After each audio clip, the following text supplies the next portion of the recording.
Shall we start or wait for another 2-3 minutes maybe? I see some people joining, that's why. Okay, maybe 1 more minute. Yes. Okay.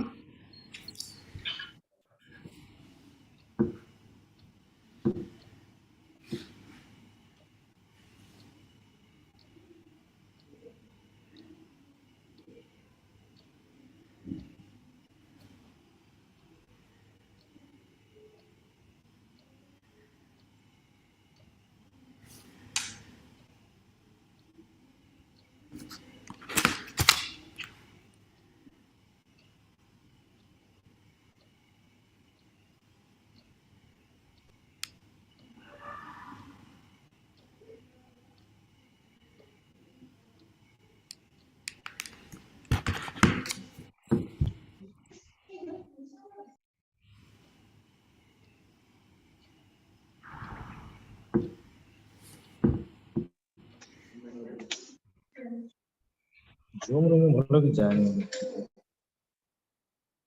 Zoom रो ମୁଁ ଭଲ କି ଜାଣିନି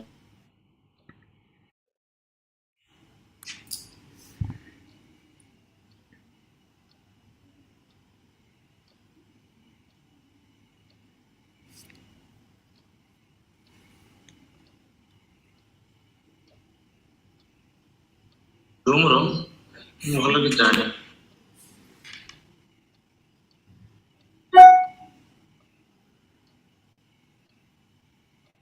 Yeah, we can start now.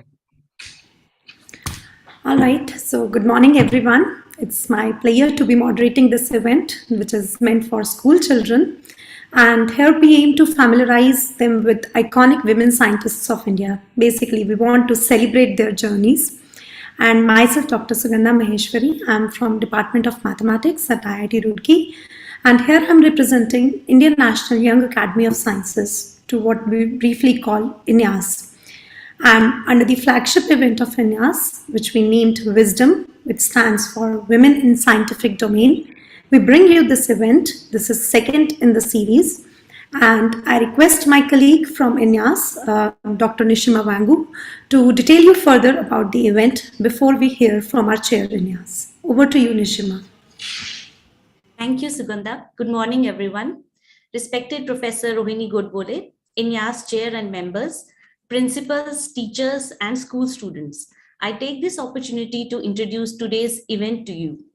As you know, from winning international prizes to heading national agencies, women of India have indeed proven their worth. From being the first women to enter into an IISc to the first to earn a doctorate, Indian women have blazed the trail for thousands after them. However, when it comes to women in science who have made their marks, the pages of history somehow ignore the contribution of those whose exemplary contributions cannot simply be ignored. In this direction, this is an effort from WiSDom, Women in Scientific Domain team of INYAS, to make the students aware of the contributions of some iconic women in STEM whose contributions have significantly advanced science and its application and who were the first in their own kinds. इन्यास की तरफ से ये हमारी कोशिश है कि हम उन महिला वैज्ञानिक वुमेन साइंटिस्ट की लाइफ और उनकी साइंटिफिक कॉन्ट्रीब्यूशंस के बारे में हमारे यंग स्टूडेंट्स को बताएं जिससे कि वो प्रोत्साहित हों, इंकरेज हों और गर्व महसूस करें. दे शुड फील प्राउड अपने देश पर. So as you can see on the slide, 3 events were decided under this WiSDom flagship event, one of which has already been conducted on 13 July, which had 3-minute pitches by the women in INYAS, and this is available on the YouTube channel of INYAS. The second event is today, which highlights the incredible stories of those women scientists who were the first in their fields. The next and the last event of this WiSDom flagship event series will be on 13th August, which is a workshop for the registered participants on various issues related to women in STEM. Today, in this event, we have 4 speakers who will be speaking about the scientists who were pioneers in their fields. हम आशा करते हैं कि इन्हें सुनकर students को life के वो lesson सीखने को मिलेंगे जो शायद उन्हें बुक्स में नहीं मिलते. And we are also delighted to have with us Professor Godbole as our guest for this event. So let's hear about the stories of our heroes and get inspired. With these words, I request Sugandha to please take over. Sugandha. Thanks, Nishima. It indeed feels great to be celebrating journeys of women scientists, and that's what we are here for. तो हम इनकी कहानियाँ सुनेंगे और हमें आशा है कि आप सब लोग इससे ज़रूर कुछ ना कुछ सीखेंगे, जैसे कि निशिमा ने कहा. And with this, I request Chair INYAS, Dr. Rajendra Dhaka, who is an associate professor at Department of Physics in IIT Delhi, to say a few words. Dr. Dhaka, please take over. Thank you, Sugandha. Can you hear me? Hello, can you hear me? Yes. Yes. Okay, good morning, everyone. So on behalf of INYAS, it is my pleasure to welcome the dignitaries in today's event. Chief guest, Professor Chandrima Saha, President INSA, and Jessie Bose Fellow at IICB Kolkata, who in the last moment could not join due to her health issues. Our keynote speaker, Padma Shri Professor Rohini Godbole, Honorary Professor of Physics at IISc Bangalore. I also welcome and thank both of you for accepting our invitation to grace this session. I welcome all my INYAS colleagues and especially thank the organizers and speakers of this event. Let me also welcome all participants who joined this event through Zoom as well as through INYAS YouTube live streaming. And I can clearly see in the Zoom video that there are many students, young students from different schools joined this event. And that's what, as Sugandha and Nishima said, this event is meant for. So as it was said, this event is part of our flagship event named WiSDom, Women in Scientific Domain. And as there are many participants joined this session from various places across India in online mode. So before talking about this initiative, let me briefly tell you about INYAS and its broad mandate.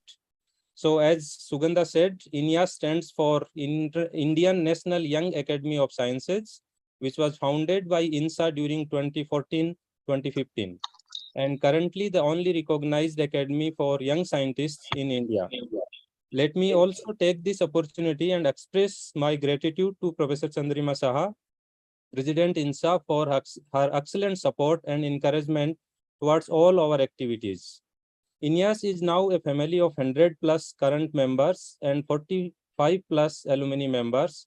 Our membership is only for 5 years and then we become alumni. So this way the academy always stay young as its name suggests. And for this year, the membership poll is now open. So this is the information for all young independent researchers who are on this platform, that if you are eligible and interested, please do apply. For more details, you can visit our website, inyas.in. So as you know, our vision is to promote science education and outreach, networking among young scientists across India. We also support young scientists in career development and independence, building scientific temperament across the country and collaboration also with other young academies worldwide. We organize many science outreach activities like science camps at school level, different awareness workshops, skill development program, and competition events for various levels covering from college, PhD, and postdocs. We also conduct survey on different scientific issues faced by young researchers, and we publish them as white paper in different journals, as well as we communicate these issues to different policymakers for further action.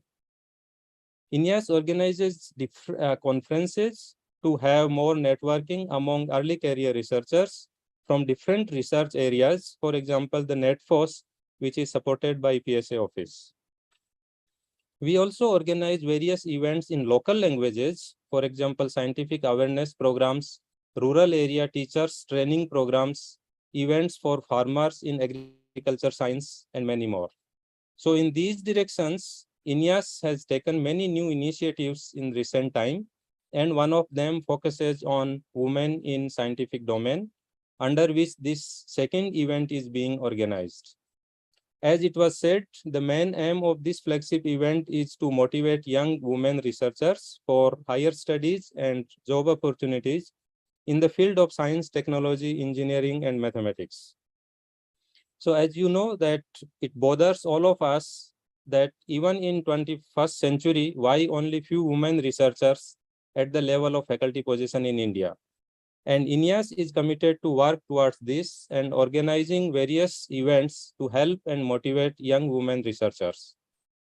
As you can see, this particular session is planned to discuss the achievements and scientific journey of 4 great women scientists. And my INYAS colleagues will be talking more in detail. We are going to have one more event next month under this WiSDom flagship event, as it was said by Dr. Nisima. So through these events, we aim to inculcate scientific temperament among the young researchers and motivate them to continue their career in STEM. I'm confident that all participants will be greatly benefited from this particular session. And we hope that through this flagship program of INYAS, we will be able to contribute and help young researchers, young scholars, young students to do science. So with this, I wish for a great success of this program. Thanking you all. Over to you, Sugandha. Thank you. Thank you Rajendra हमें इन्यास activities के बारे में इतनी detail description देने के लिए and I am very happy to see कि बहुत सारे स्कूल्स जो हैं they have turned up for the event KVIIT Ropar Mahavinayak Vidyalaya I can see some of them and there are many who have joined us YouTube से और zoom link से. तो एक छोटी सी चीज़ मैं इसमें ऐड करना चाहूँगी. इन्यास यूट्यूब चैनल पे जब आप जाएंगे तो बहुत सारी एक्टिविटीज़ की जो रिकॉर्डिंग्स हैं वहाँ पे आपको मिलेंगी. तो specially for school children as well as their teachers, please have a look into those and there will be definitely some of them relevant for you. तो प्लीज़ अपने इंटरेस्ट से, अपने टाइम के कंफर्ट से आप उनको जाके कभी भी देख सकते हैं. And let us know what kind of events you are interested in so that we can bring you even more and that will help us improving. Right, so going ahead, and it's time for listening from our keynote speaker, Professor Rohini Godbole, who has agreed to be with us amidst her busy schedule. We are very thankful to her. Before handing over to her, I would like to request my colleague Nishat Fatima to introduce her to the audience, because her list of achievements is big and she's a very renowned physicist. And even beyond that, we know her more as, at least I know her more as, strong supporter of women in STEM, and we are very much thankful to her for being here. Over to you, Nishat. Thank you, Sugandha. As you rightly pointed out, Professor Rohini Godbole is someone who we would always love to listen to every time. Thank you, ma'am, for joining us today. For the formal introduction to the kids out there who are eagerly waiting to listen to her. Professor Rohini Godbole is a renowned physicist specializing in elementary particle physics, field theory, and phenomenology. She is currently professor at the Center for High Energy Physics, IISc. She has worked extensively on different aspects of particle phenomenology over the past 3 decades, in particular on exploring different aspects of the standard model of particle physics and physics beyond it. Her work regarding the structure of high energy photons outlined a variety of ways in which to study it, and has had implications for the design of next generation electron-positron colliders. She is an elected fellow of all 3 Academy of Sciences of India and also the Science Academy of the Developing World that was.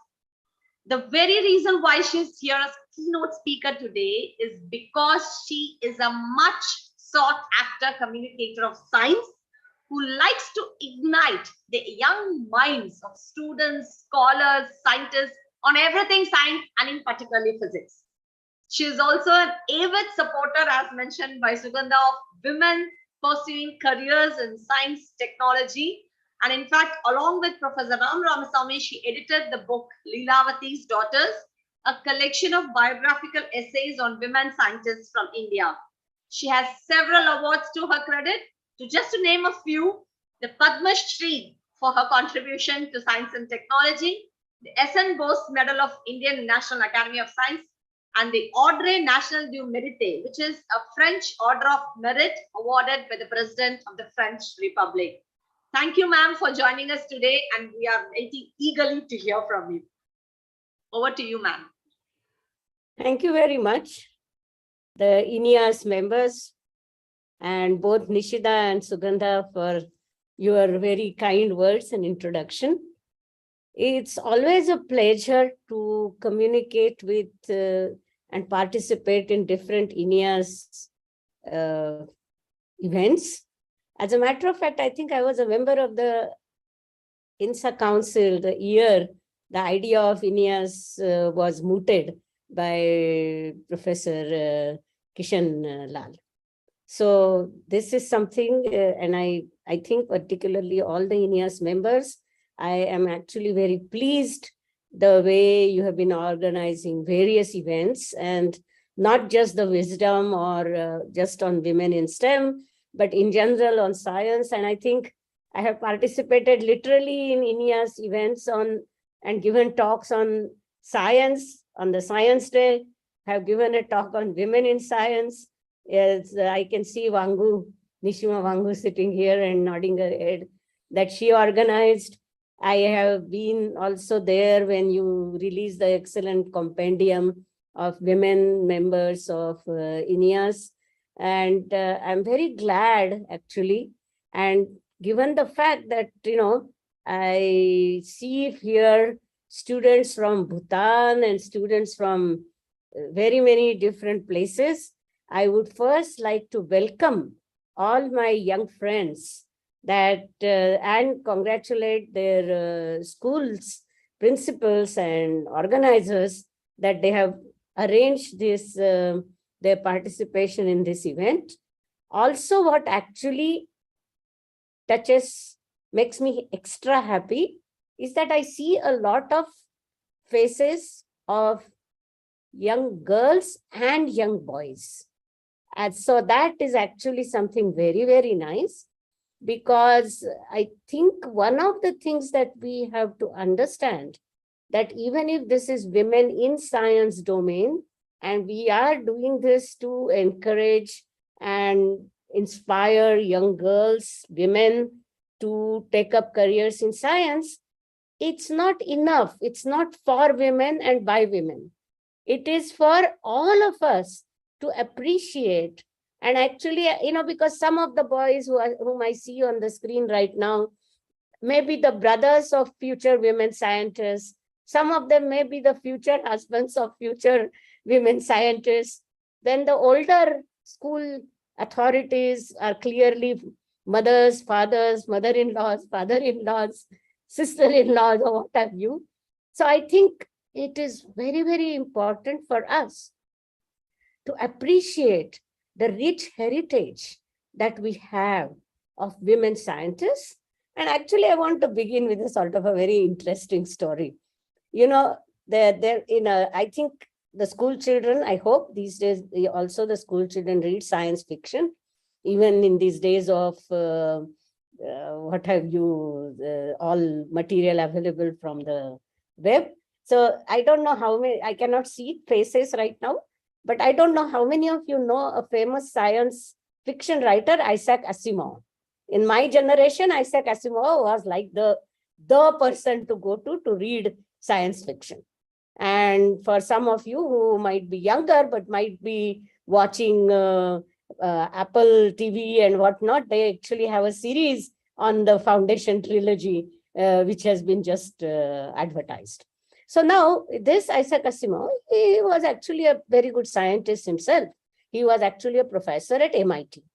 And then he wrote a compendium, I think in 1976, of important contributors to science and technology. Of course, this was dominated by the Western contributions, which is fine. He was doing it for the US. It had about 1,000, I don't know, 1,100 men, roughly, and 10 women. And, you can say, okay, there are not many women. So, of course, the list wouldn't contain many women. But as it turned out, out of the 1,100 and out of the 10 women, 5 were Nobel laureates. And out of the 1,000, of course, 500 were not Nobel laureates, the men. So clearly, the bar for women to be recognized or to be remembered in such an inclusion in the compendium was just incredibly high. So we want to change that. It's not that there are no women, it's just that we are not aware of them. And in fact, I must say that long back, when Professor Ramaswamy and myself, on behalf of Women in Science panel of the Indian Academy of Sciences, of which I was the founding member, in fact. So when we thought of this, I thought of this myself like this. I said I would go outside the IISc doors and I would ask, okay, name a person, a child, name 5 famous scientists of India. So of course we have very famous scientists. I mean, even in this generation, not the ones who are gone, who are no more, but even in this generation, we have Professor C.N.R. Rao, and we can begin with that. But then I realized that there won't be a single woman in that list. Not because they're not there, because we are simply not aware of them. So therefore, I am truly happy that our friends at INYAS are making this effort to tell you the stories of the pioneers. So I want to actually share 1 or 2 slides.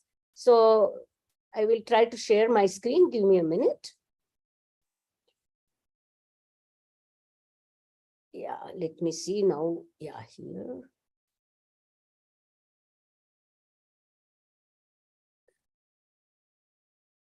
Yeah, can people see my screen? Yes, ma'am. Okay. So these are the 4, as they said, women who are just, absolutely the flagship bearers. And here I can tell you, actually, I can begin with another story. That when we put together the names of women scientists of India, we were able to, we were told about Dr. Asima Chatterjee. I mean, she was the first, she was actually a president of Indian Science Congress. I mean, she was somebody who had actually achieved enormously high level. Then Dr. Kamala Sohonie, whose name was also very well known because of her work on nutrition. Then Janaki Ammal, of course, was the first among the founding fellows of the Indian Academy of Sciences. But I must tell you this, that belonging at that time, I knew the Department of Atomic Energy establishment extremely well. I knew the participants in the Indian particle physics, science, nuclear physics very well. But we did not hear of Dr. Bibha Chaudhuri till much later after we published Lilavati's Daughters. So that actually emphasizes the need of documenting the stories. And I can tell you at that time, it was not for want of trying, but the name just was not suggested. And she is much before the times that any of us came to the world of science, myself and Professor Ramaswamy. So we were not able to include her in Lilavati's Daughters. So that kind of tells you how women scientists tend to get forgotten. And therefore, we really need to remember the pioneers without whom we will not be here. By we, I mean us women scientists, that just like we called our book Lilavati's Daughters, we are carrying on the wonderful tradition. Sorry, one moment, please. We are carrying on the wonderful tradition that these women put on. And actually, the story begins in 1848, when Savitribai Phule started the first school for girls, primary school for girls. Then, they were slowly, actually, I got followed by people like Kadambini Ganguly, people like Anandibai Joshi, who were the first women medical doctors. And, the story goes on. And this is actually the cover page of a brochure that Gyan Prasar has brought out. And I hope it will be released most likely on the 15th of August, if not soon, because this has been brought out, 75 names of 75 women on the Azadi Ka Amrit Mahotsav. So I would suggest and request all the school children, when this compendium comes out, to take a look at it, because it covers the period from 1848. I'm sorry, from 1848 to 2020. And so this is one thing that I wanted to inform you about. Then I wanted to tell you and show you Leelavati's Daughters, a compendium, which was actually directed at the people for whom the next program that INYAS is going to hold, namely for the early research careers. So this was more for women who have already entered science, done a PhD, for them to make them realize that, you know, after doing a PhD, it's not a degree that you finish the degree and you leave that life of science. Doing a degree in PhD is initiation in a life of science. And Leelavati's Daughters was actually to, we published it in 2006, and I think we have now been reprinted it since then in five times. We are trying to get it translated into various different languages. Translations in some languages have already happened. And I would actually like to be very proud here that it is actually much before any of the such programs began in the rest of the world, because these are autobiographical sketches where women have written about their experiences. And, you know, in some sense, what is important is only the wearer knows where the shoe pinches. And therefore, this was something that we brought out a long time back. As I said already, it's translated in some local languages. But more interesting, a book that many of you, the age group of people who are sitting in front of me virtually, would like is called The Girl's Guide to a Life in Science. And here we have 25 stories only. But what we have done is more important, is that in this book, we actually have the science that is done by these women. Because it is not that we are celebrating them because they're women. We are celebrating them because they're women who is doing science, but because they have done exemplary science. And here we have kind of tried to bring out what are the future directions in science in each particular discipline in which each of these 25 women that we have chosen were working. In fact, this was quite old time now. This is 2008 or 2009. You know, much water has flown under the Ganges, if you like to use the word. All right. Now, here is this another interesting book, which I would actually advertise and ask people to look at. This is a book by 31 Fantastic Adventures in Science. This was brought out by Nandita Jairaj and Asima Chatterjee, and I particularly liked it very much. These were national stories, but the younger ones. You know, we are now older. We are going away. And the younger brigade, and just like this INYAS, is taking over. Read their stories. Of course, there is a INYAS compendium, which also I find extremely nice and which is available on the webpage. And then I thought I would also tell you that it's not restricted only to us. Rest of the world is also doing these kinds of exercises. And I like to think that we are doing quite a lot, perhaps sometimes better than these. And that is this for it. I have taken out a book which is available on Amazon. So for example, both these books are available on Amazon. So basically, I thought what I wanted to do was to tell you that there is a lot of such material available. Use that material. And more than the material, also try to, and this is an appeal, not just to the students. Students, of course, I want them to know that, yes, women can do science. Women can do excellent science. This is both to the younger women, younger students, girl students who are sitting in front of me, that let nobody tell you that women do not do science. But at the same time, I want the boys to listen to this and not ever tell any woman that she can't do science. You know, because it's not a question of whether you're a man or a woman. Some people can do science, some people cannot do science. Not each one of us is born to do science. So those of us who are born with ability to do science should do it, not just because we should do what we are best at. Of course, that's the first. But more importantly, if those who are best in science don't do science, then how will our country progress? For this country to grow forward on the path of science, we want to be a scientific power. We are getting there, but then everybody has to contribute to it. So all of my young friends who are sitting there, please remember, whether you are a boy or a girl, if you feel the urge to do science, please do it. Don't, think about not doing science because that doesn't earn you money, because your family says that no, this is, you should do something else which is going to earn you money. Sometimes that might be the need, but this is a personal decision, just like that. So don't let anybody else tell you what you can or cannot do, what you should or should not do. Be open, get information. If science excites you, like I think it excites most of the people who you see on the screen, who are actually working on the path of science, who are already initiated, look at them, look at their stories, look at the science they do. And if that science excites you, please choose the path of science. If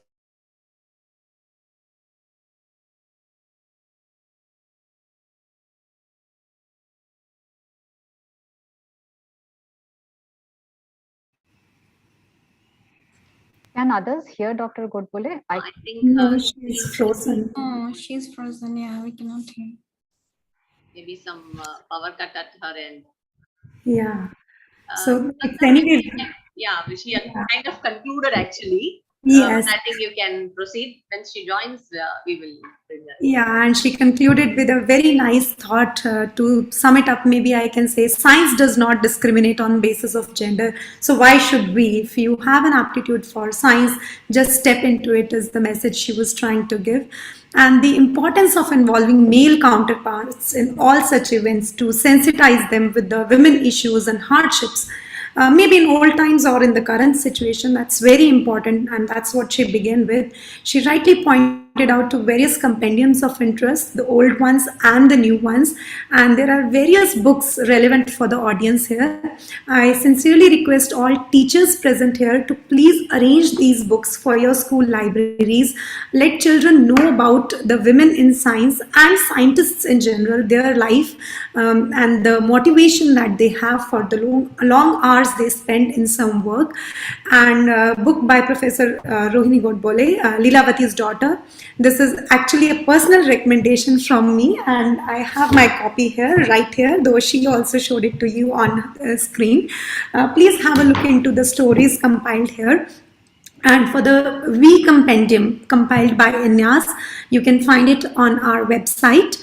And in case you find any kind of difficulty in getting copies of these books or compendium for your school library or for personal copy, do write to us. We would love to help you.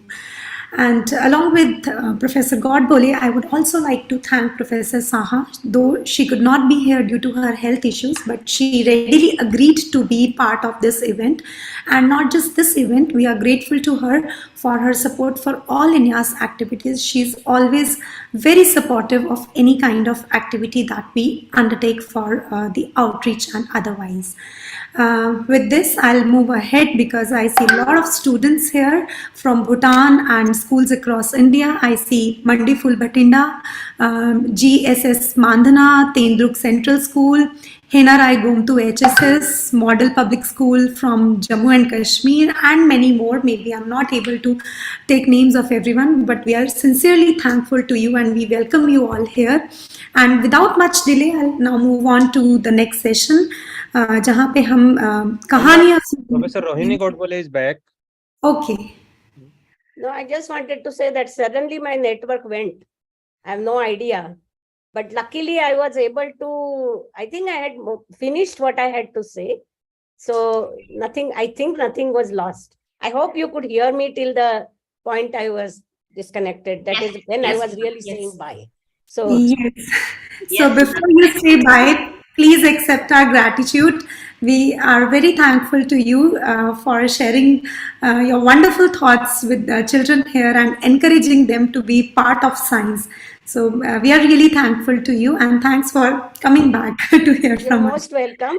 And I will stay on for maybe, little time, but network permitting, because my network just suddenly went off in the mid-sentence and I don't know what happened.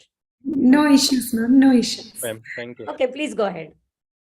All right. So, a few things have already been told to you about Professor Godbole of the pioneer scientists that we are going to talk about, the iconic women scientists. तो इन चारों के बारे में और detail में आपको बताएंगे हमारे इन्यास मेंबर्स जो young women scientists हैं, right? So you hear about the iconic women scientists from the young scientists out here, and queued for you are the 4 life stories of the icebreakers who achieved first of their kind, and that's what we are celebrating here. So without further delay, I now invite Dr. Bibha Chatterjee, our first speaker for the day, who is currently working at CSIR, Institute of Mineral and Material Technology, CSIR IMMT, Bhubaneswar. She was a research student of Tata Institute of Fundamental Research at Mumbai and also a postdoctoral fellow in Institute of Physics, Bhubaneswar. She has been in University of Massachusetts as a visiting scholar and University of North Texas as a visiting researcher, and has also visited Germany, Australia, and USA for different academic purposes. Her interests are in interdisciplinary fields of materials chemistry, physics, and surface engineering, specifically in nanostructured materials, and she has published considerably. She is recipient of IIM Bhubaneswar Chapter Award, DST Inspire Faculty Award, Sanskaran Jena Memorial Award, and also several Best Paper Awards are to her credit in national and international conferences. She is right now serving as core committee member of INYAS and will now tell you about Bibha Chaudhuri, who was first Indian women scientist in the field of high energy physics. Over to you, Shriparna. And I just students be patient to listen to the stories, and if you have any questions or comments or suggestions, then please write down in chat box. We will be happy to take them all. Go ahead, Shriparna, over to you. Thank you, Sugandha. So I think it's my honor to be in the same platform with Professor Rohini Godbole. Thank you. Thank you, INYAS, for providing us such an opportunity. So as you can see that I am going to tell a story of a star, Dr. Bibha Chaudhuri. Dr. B, is my slides moving? Yeah. So I'll start with this photograph. This photograph is known as most intelligent photo. जो students इधर है, आप शायद कुछ faces आप जानते हो इधर. Albert Einstein is here and many other eminent scientists are here. So on the shoulders of these eminent scientists, actually today's science is built up. Okay. Now, why I'm showing this image to you, the striking thing is that you see among so many men, actually only one woman is there, and she is Mary Curie. So I feel that you know what was her discovery of radioactivity. So the thing is that what I want to tell you so it was not only in India where actually women were not encouraged to do science. The scenario was almost same in abroad as well, like in Europe, America, or these kind of countries. Okay. So this is the photo. It was taken in Solvay conference in 1927. So around that time, a girl of age 14 years, she was dreaming to nurture science and to build a career in science in Kolkata. So her name is Bibha Chaudhuri. So Bibha Chaudhuri actually belonged from a well-educated family. उनके पिता doctor थे and पिता माता दोनों ब्राह्मण समाज के थे. तो Brahmo Samaj was at that time, they were free from conservativeness. So ये जो पारिवारिक जो इनका बैकग्राउंड था, ये इनको बहुत हेल्प किया था. ये जो साइंस को एज ए प्रोफेशन लेने के लिए जो पुश बोलते हैं, काफी हेल्प किया था. So Bibha Chaudhuri was a student of Bethune Collegiate School. So this college is the first college in Kolkata, or you can say in West Bengal, and it was established in 1849. And I feel proud to say that I am also an alumni of that college, like Bethune College. Later on, that was the first college in India, even in Asia, women college. So after finishing her school, actually she did her BSc from another very old, very reputed college of Kolkata, that is Scottish Church College. And then she obtained her MSc degree in physics from Calcutta University in 1936.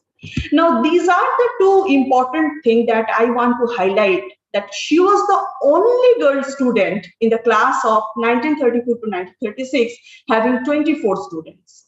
Because at that time, doing science was rare and women doing science was even rare. Okay, so she was actually one of the pioneers.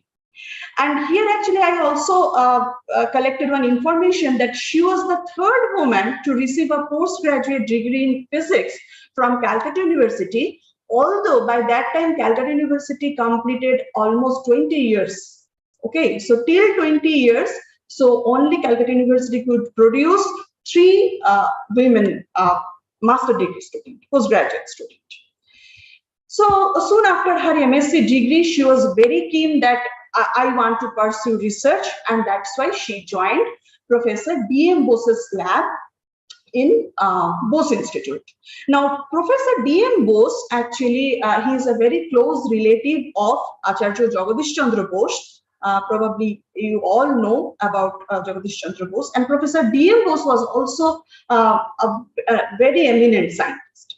But the problem is, D.M. Bose was not very keen to take Bibha Chaudhuri as her student, research student, because there was some stigma at that time that women cannot do this kind of research, they will not be able to complete their work. But somehow Bibha Chaudhuri could convince him, and they started their work. Now, with Professor D.M. Bose and Dr. Bibha Chaudhuri, they co-discovered the meson using photographic plates. Now, as Professor Godbole is here, so I don't think that I'm the person to tell you about particle physics. So if you have any question, you just directly ask to him. She is the best person to tell you about that. So you just know that so mesons are some subatomic particle. So that was actually first discovered by Dr. Bose and Bibha on using some photographic plates. Now, during this time, they published their articles, their findings actually in a very reputed journal that is called Nature. Okay, so they published 4 particles. But what happened, by that time actually World War II started, and they could not follow up their further research because of some lack of infrastructural support, because there was unavailability of the photographic emulsion plate that was very much necessary for doing their experiment. So they had to stop. But by this time, actually, Bibha Chaudhuri was the first woman high energy physicist, or you can say she was the first particle physicist of India, from India. Okay, and she was the first to measure the mass of this subatomic particle called meson. And she was so passionate, you can just imagine she did her experiment in high altitudes like Sandakphu, Farijong, and even like quite deep like gold coal mines. So she was very, very passionate about her work. Okay, so in a telegraph, like in the Delhi Telegraph, I found one article that the woman who could have won a Nobel. Okay, so why it was saying so? Because in this field only, later on in the year 1950, Professor Powell received Nobel Prize, and actually he used the same method of measurement that actually Bibha Chaudhuri and D.M. Bose actually experimented. So actually Bibha Chaudhuri and D.M. Bose, they are the pioneer of this field. But maybe because of lack of infrastructure or maybe something else, they were not nominated for Nobel. But Professor Powell acknowledged their work in his experiments, in his research. So what happened, as I have told you, like there was some problem of infrastructure and all these things. So that's why Bibha Chaudhuri had to stop her research in India under the guidance of Professor D.M. Bose. But she was not stopped there. What she did, she went to University of Manchester in UK in 1945 to pursue her PhD under the guidance of, again, a renowned experimental physicist, Professor Blackett. And there she conducted research on cosmic rays and air showers. So these are like few photographs that I have collected from one of the book. I'll show you later on. So these are like some of the evidence of her research, and she defended her thesis. So she did PhD from there, and she defended her thesis in the year 1949. So this is the first page of her thesis. And you can see this is the photograph where you can see Bibha Chaudhuri in a sari. So she is like a representative of Indian woman, you can say.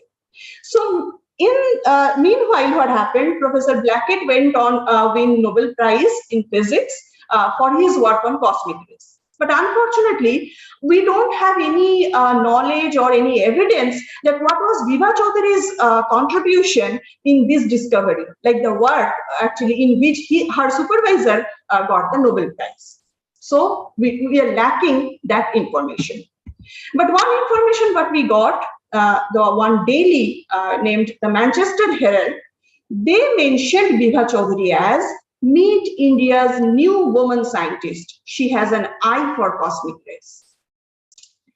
So after that, like her PhD in abroad, she returned back to India and she joined Tata Institute of Fundamental Research, Bombay, as the first woman researcher or maybe the first woman scientist. And she was hired by Dr. Homi Jahangir Bhabha. And again, I'm feeling proud that I'm alumni of TIFR. So she spent initial 5-6 years in TIFR, and then she came for a very brief time. I could not find the exact date and duration. She was in Shibpur B College. But after that, she joined PRL Ahmedabad, again as a first woman scientist. And that institute was that time was headed by Professor Vikram Sarabhai. I hope that you have heard these names like Professor Vikram Sarabhai, Dr. Homi Jahangir Bhabha. So you can see, so means how Professor Bibha Chaudhuri was actually continuing her pursuit of research. Okay, so during her stay in PRL, she was supported by Professor Sarabhai enormously, and then in the later phase, she moved back to Kolkata and worked at the Shah Institute of Nuclear Physics and continued her research till her death in 1991. And while all through this journey, she had a very good collaboration with her TIFR colleagues. Now, as you can see that she missed many recognitions, right? Like she missed probably Nobel in her supervisor's thesis. Her contribution is not known, and she like changed from one institute to other institute in India. So we don't know the exact reasons. There may be some reason we don't know about. We don't know the exact reason, but she moved on, right? So in her lifetime, actually, she was not that recognized, as Professor Godbole also mentioned, that we were not aware. But anyways, better late than never. Almost 30 years after her death, 2 major honors have been conferred or bestowed on Bibha Chaudhuri. So the first award was like International Astronomical Union named a star Bibha after Bibha Chaudhuri. So this is the star. So its scientific name is something HD 86081. It's a sun-like star, and it is 340 light years away from Earth, from us. And you know, she is the only woman scientist from India to have received such an honor. And the second honor was conferred by Ministry of Women and Child Development Department of Government of India. So actually, we have a physics chair position after her name. So what I would like to tell here, that don't worry about what you are gaining, what you are getting, whether you are getting recognition right now or later. It doesn't matter. You just do your work. Going on, just go on doing your work. Okay. So this is the book actually by Singh and Roy. This is the first book on her, and many of the things I have taken from this book.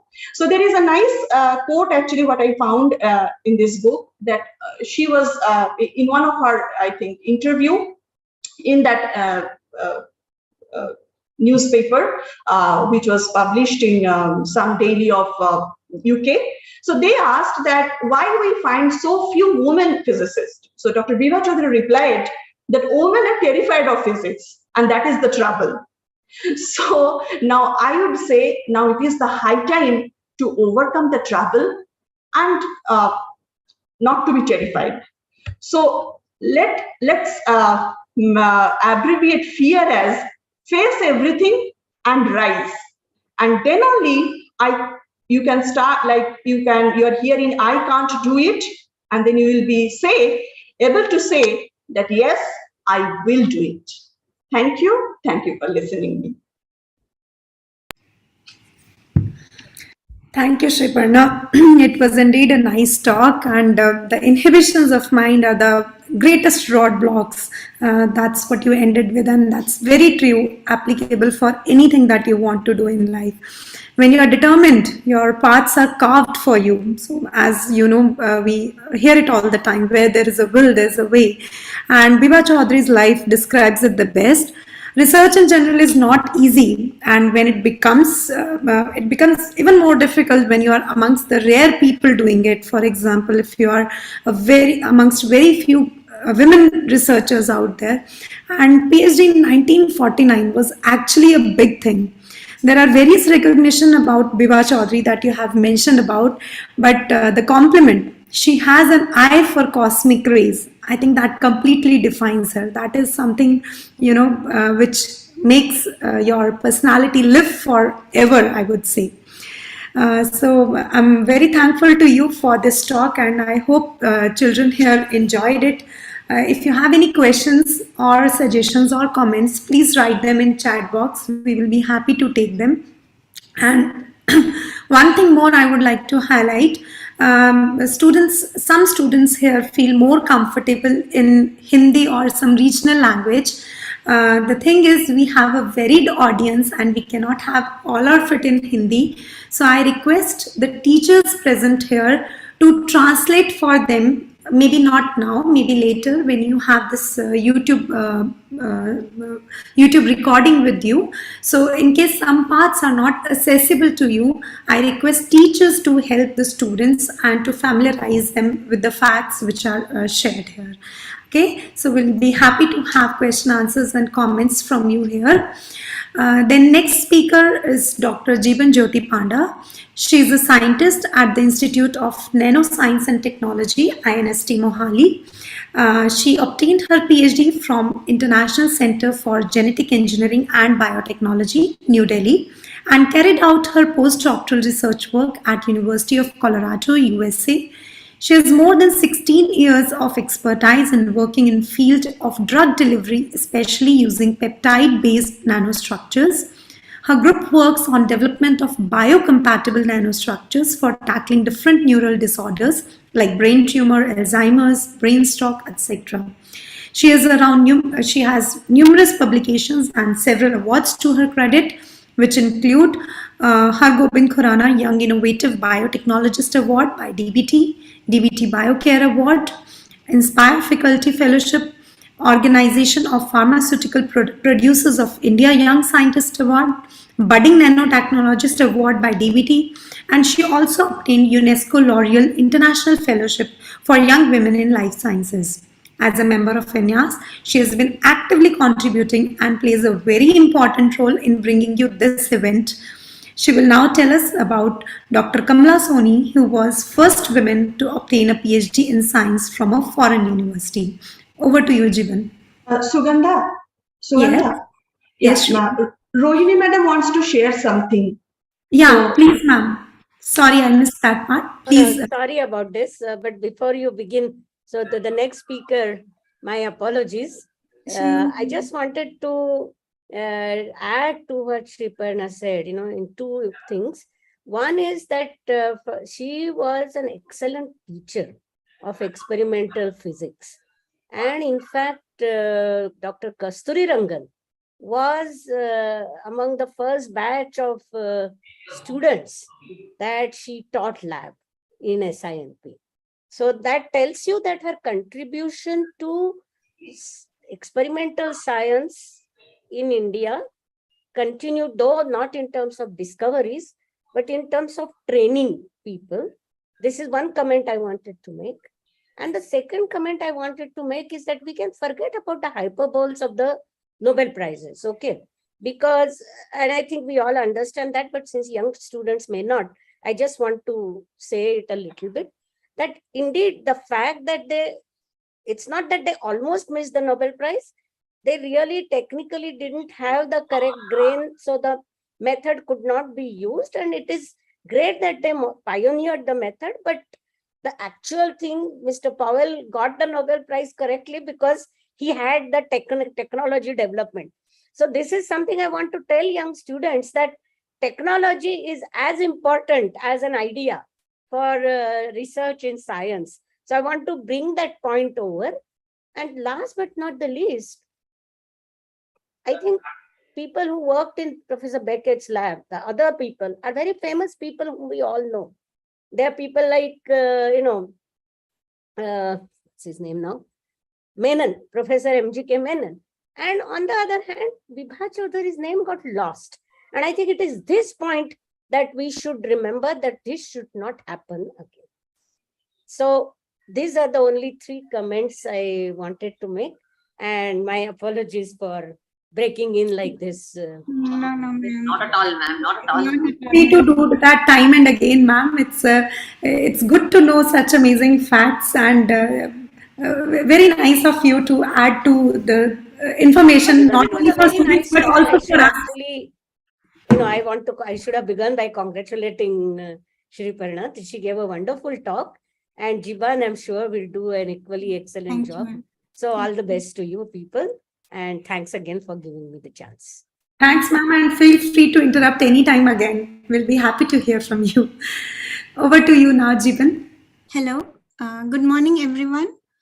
Thank you, Sugandha, for the kind introduction. Honorable Padma Shri Professor Godbole, Dr. Dhaka Chair INYAS, all my fellow INYAS colleagues, my dear students who have joined us from different parts of our country for this program, and their respected teachers. So today you all know that we are here to celebrate iconic women scientists of India and to offer tribute to them who has significantly contributed to the field of science. And as Sugandha mentioned, they are just kind of icebreakers in their respective field of science. And in this aspect, we just heard an excellent talk by Professor Godbole, where she tried to shine light on the lives of many famous and great women scientists of India. And then I would also like to thank Dr. Shriparna Chatterjee for her excellent talk on Dr. Bibha Chaudhuri, and students, I'm sure they might have learned a lot from her life. And so in continuation with that, today I would be speaking about Dr. Kamala Sohonie, an Indian female scientist who refused to let her gender hold her back in materializing or realizing her scientific dreams. She delved into researching vitamins, the important food elements, and also various kinds of nutritional elements present in various food items like legumes, pulses, milk, etc. So we may all agree that underrated and underpaid women scientists have been fighting this gender bias since long. And it was the time when India was under colonial rule was very bad and worse, because at that time it was very difficult for a woman to pursue career in science. Though social reformers like Raja Rammohn Roy, Ishwar Chandra Vidyasagar, Savitribai Phule, they did a lot to encourage education, campaigned a lot to encourage education for girls, but still pursuing a career in scientific fields were very difficult. So it was this time when Kamala was born. She was born in the year 1912, June 18, in Indore, Madhya Pradesh. Later on, she became the first Indian woman to get a PhD in scientific discipline, of course, from Cambridge University. And she was also one of the first Indian women to head a prominent scientific institute in India, the Bombay Institute of Science, which I will speak in my later slides. So from birth, Kamala, she belonged to a very, educated family. Her father, Sri Narayan Rao Bhagavat, and uncle Madhav Rao Bhagavat were both alumni of IISc. In fact, they are from the first batch of graduates who graduated from the premier scientific institute, the IISc. It was that time the Tata Institute of Science, Bangalore. And it was obvious that little Kamala was in touch with them. So she grew up admiring them and their passion for science. So science was in her genes, we can say that. So she studied, she was a very bright student, very intelligent girl, and she studied at the prestigious St. Xavier's College and topped in chemistry and physics from the Bombay University, which earned her BSc in 1933 with flying colors. But after BSc, as I just mentioned that her father and uncle were both IISc graduates, the next step, automatic next step for her was to follow her father's footsteps. तो उन्होंने चाहा कि जैसे मेरे पापा और uncle जैसे science के फील्ड में हैं, हम वैसे ही साइंस में रिसर्च करना, वो रिसर्च करना चाहती थी. So she next applied to IISc for her master's degree. उनका मार्क्स बहुत अच्छा था. She scored very high marks in her graduation. She topped the Bombay University, but still she was met with a strong rejection. This was because she was a lady. She was a female. So even though scoring high marks, she was not being admitted into IISc. So she was not a lady who would sit back silently. She was not a lady who would accept rejection. So for that, she holded satyagraha in front of Professor C.V. Raman, who was the first Asian and Indian Nobel laureate in science, and who was heading IISc at that time. So she was not ready to accept that refusal. And as I mentioned, her father and uncle were from IISc. They also requested Professor Raman a lot, and after lots of requests from her family and her refusal to accept the rejection, and without any strong official justification, Professor Raman had to admit her in IISc. But that was not a cakewalk, because she laid 3 conditions for her before she could be regularized as a master student in the institute. The first one was that she would be on probation for 1 year until her work was deemed worthy, until she proves herself worthy. And the second one was that she would work whenever and whenever her guide wants her to be in the lab. So बच्चों को मैं बताना चाहूंगी, research, as Rohini ma'am has already said, research एक ऐसा चीज है जो हम passion से करते हैं. तो हमारा passion होना चाहिए for science, for research. और इसमें we generally don't look for time of the day. अगर हमारा experiment ये demand करता है कि हमें रात के 1 बजे आना है, हमें treatment देना है cells को, animals को, तो हमें आना पड़ता है. So that was the condition laid before her, that she has to be in the lab whenever her guide wants her to be. And the third one was that she would not act as a distraction for the male scientist working in the institute. So she was a very courageous girl, and she accepted all the conditions, and then she joined IISc. During her stay in IISc, she threw her heart and soul into her work. And her mentor was Professor Srinivasaya, who was a pioneering microbiologist of India. She was though strict, but he was always very encouraging to the students, and he was very supportive of the students. And in his lab, Kamala started taking interest in nutrients. So she started working in finding nutritional elements in milk, pulses, and other legumes. That was a very important area at that time, because, India was under colonial rule, and like we were a poor country, so many people were starving and struggling to get proper nutrients in their diet. So it was a very important area. And with her passion and dedication and continuous efforts, Kamala could manage to get MSc degree from the institute. in biochemistry. And this was a landmark victory, not only for Kamala, but for all women in India, like who aspires to be a scientist. So she was kind of a beacon who enlightened the path of all women scientists in India. So after her master's, she wanted to further pursue her career in science, and she got many fellowships for that. So with one of her fellowships, she went to Cambridge, and she started working in the renowned neurochemist lab, Professor Derek Richer at Cambridge University. And after Professor Derek left from the institute, she later on started working with Dr. Robin Hills. And she later got a scholarship to work in the Sir William Dawn Institute of Biochemistry with the Nobel laureate, Professor Frederick Hopkins. So he worked in vitamins. But Kamala's thesis was on cytochrome C. It's a heme protein, which is a very important heme protein found in our mitochondrial membranes. In all plants and animal cells, she worked in cytochrome C involving plant cells. And this protein is involved in our mitochondrial respiration, electron transport chain, and kind of our help in gaining our, for students, I can say it helps us in gaining our energy, getting our energy being produced in the cells. So after her research in cytochrome C, she submitted her thesis. And it was very interesting because her PhD thesis were very short. It was just 40 pages long. Unlike other PhD theses which were kind of 100 pages long, her thesis were very small, but still her thesis could impress the review committee, and Kamala became the first Indian woman to receive a doctorate in science.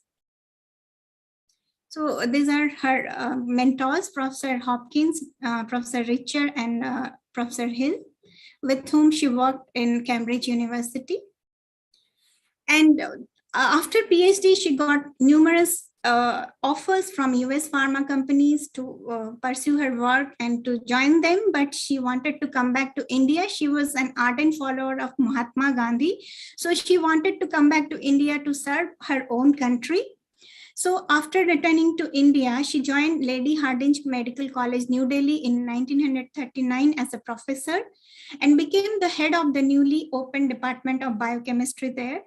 Later, she also joined as assistant director of the Nutrition Research Lab, Kunur, where she conducted research on pulses, paddy, and groups of food items majorly taken by poorest of sections of Indian society. So it was during that time she got a proposal of marriage from Mr. M.B. Soni, who was actuary by profession, and she accepted that proposal and moved to Mumbai. So in Mumbai, that was the time when government of Maharashtra was opening a new department in the Institute of Bombay Institute of Science at that time.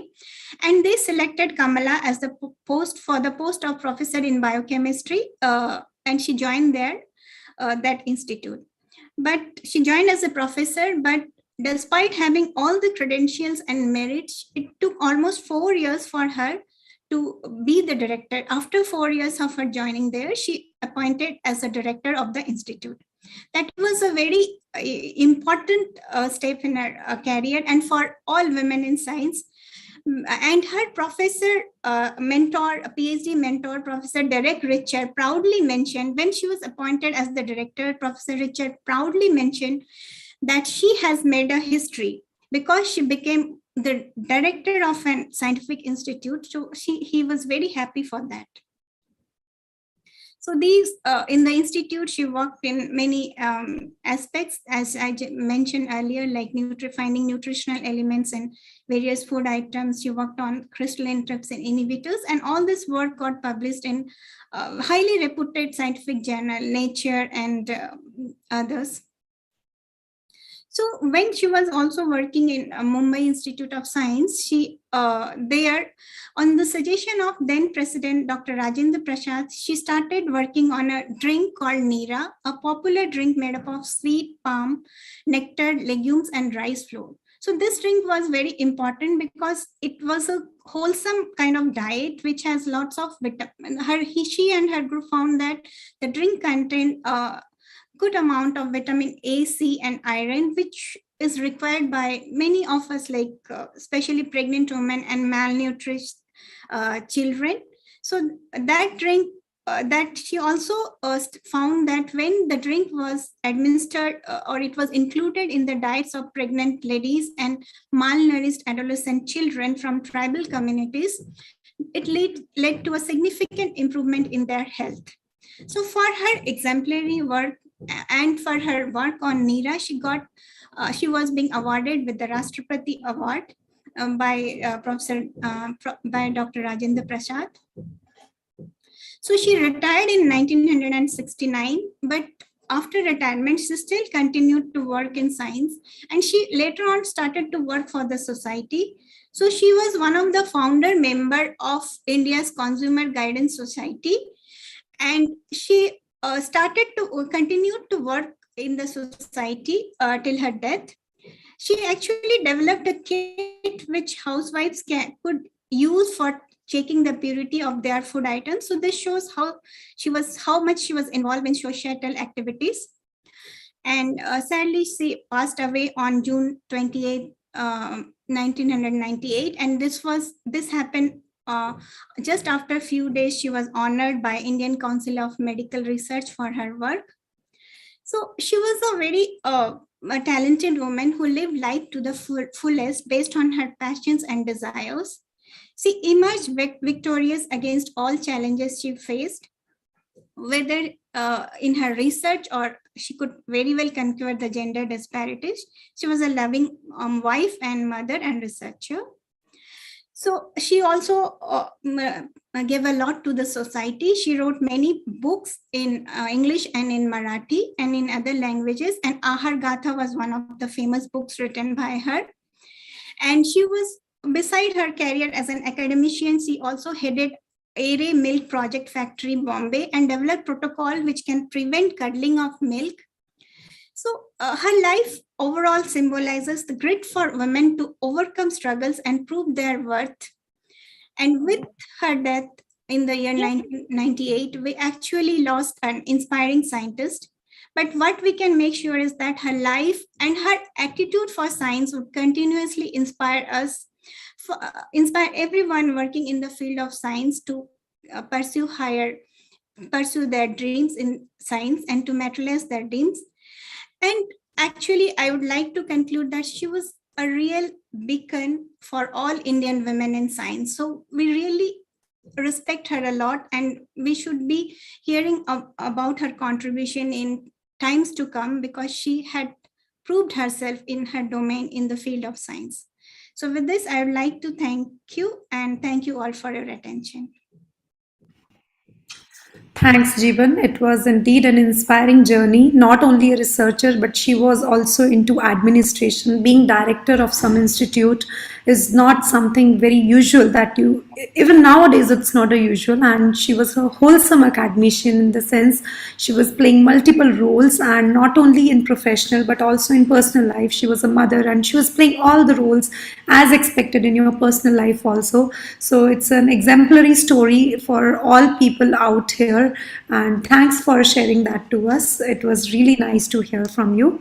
So I hope others are also enjoying, and it's time to move on to the next talk, which is by Dr. Meghna Krishnadas. She is an ecologist working at Laboratory for Conservation of Endangered Species, CSIR, CCMB.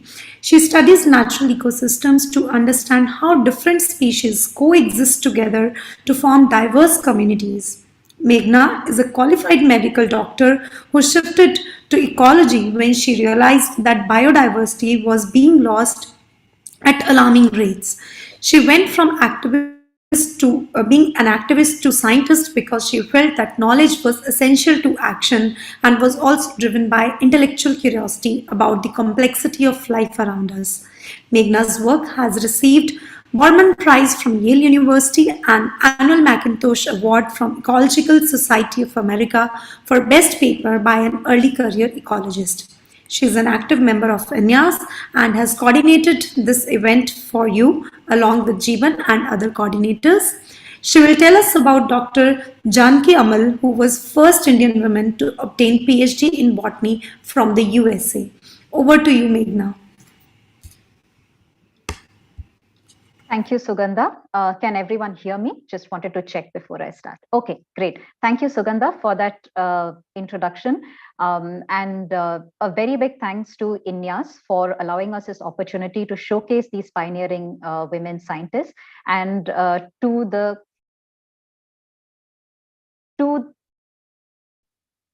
is my video visible now? Okay. Okay.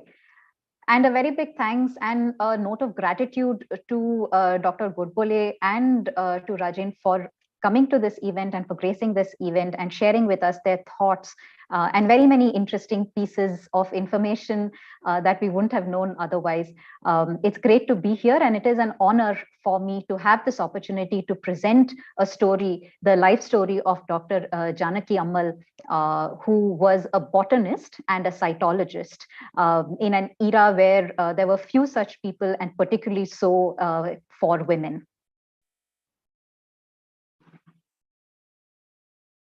Can you see my slide move?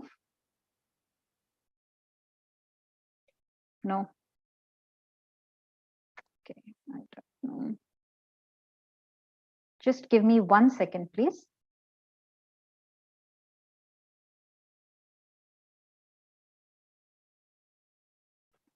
Now? Okay, right. Sorry about that technical glitch. So when I was doing my research in looking into the life of Janaki Ammal, I came across a very nice article which was written by the Smithsonian Magazine.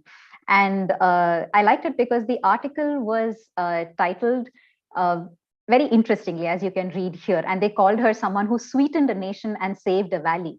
And in the course of this talk, you will realize why they said that. But very briefly, Janaki Ammal was very famous for being one of the first people to develop a variety of sugarcane in India that was sweet enough to compete internationally and be exported and to be used even within India. Otherwise, even though we were growing sugarcane, we had to actually import our sugarcane from outside because the ones that we were growing in India were just not sweet enough.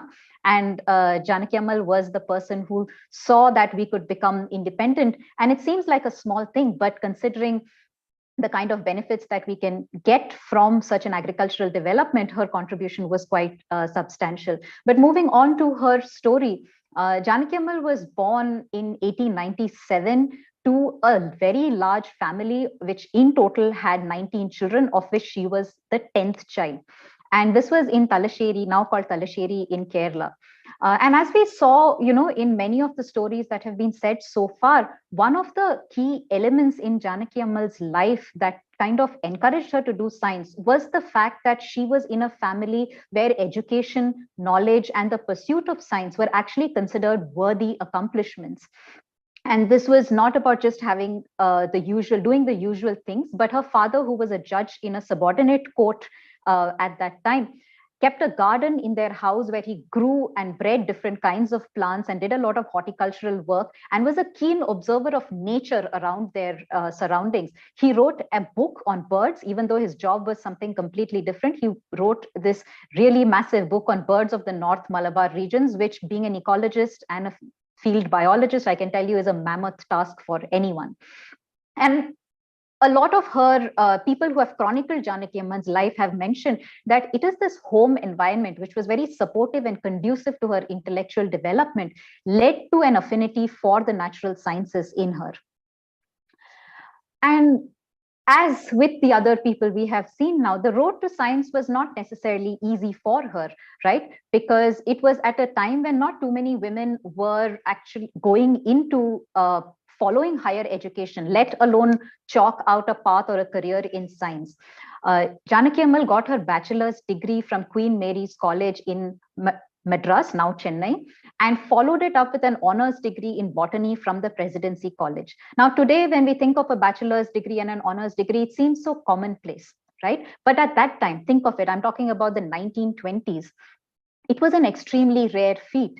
Most women were discouraged from even attending high school. Forget about, getting a bachelor's or a master's degree, not just in India, but everywhere across the world. women's role was primarily seen as that of, getting married, making a home, making a family, and supporting men in their achievements. But Janaki Ammal decided to break through this mold. And that was an extremely brave thing to do. And it's not just about what a woman does, but I think this is a lesson for any one of us, right? Around us, we might see a society that may not be exactly how we want it to be, or may not be encouraging to our dreams and our passions and our hopes. But if we try enough, then we can break through to get to where we want to be.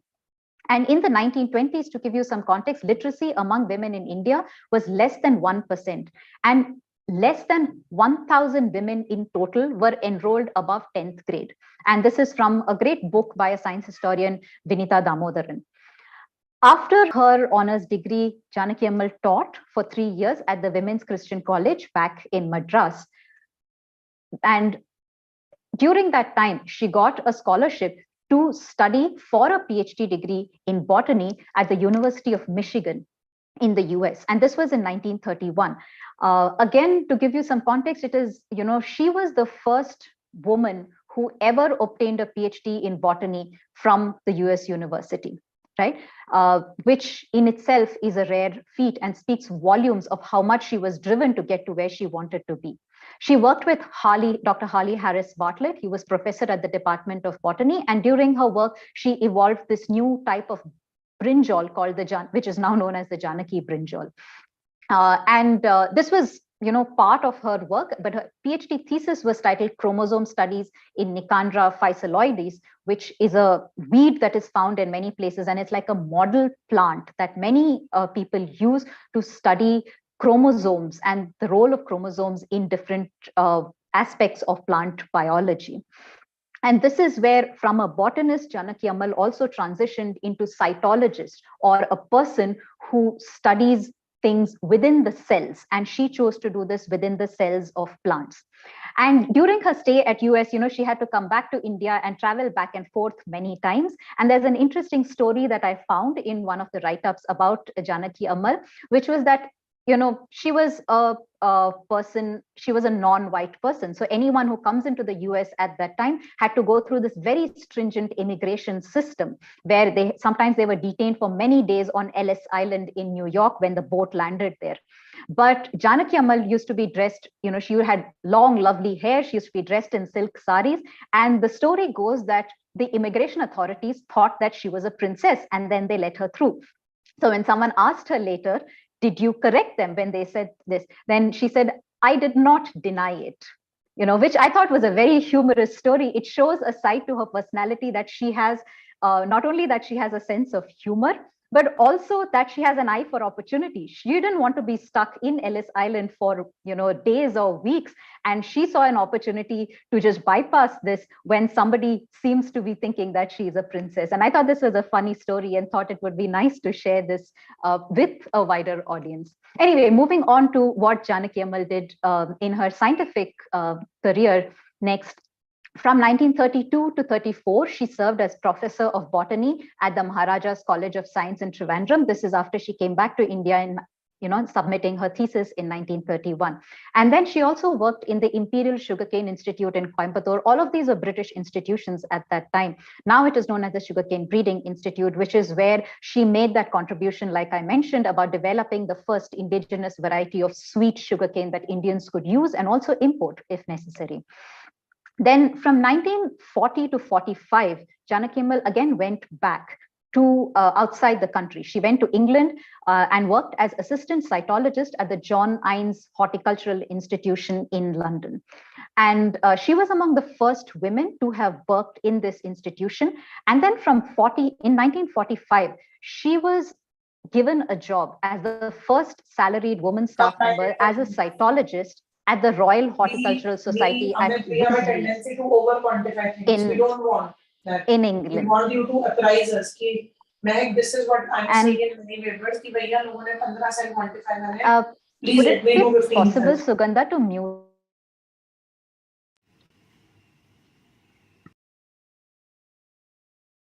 Please go ahead. She's muted. Yes, thank you.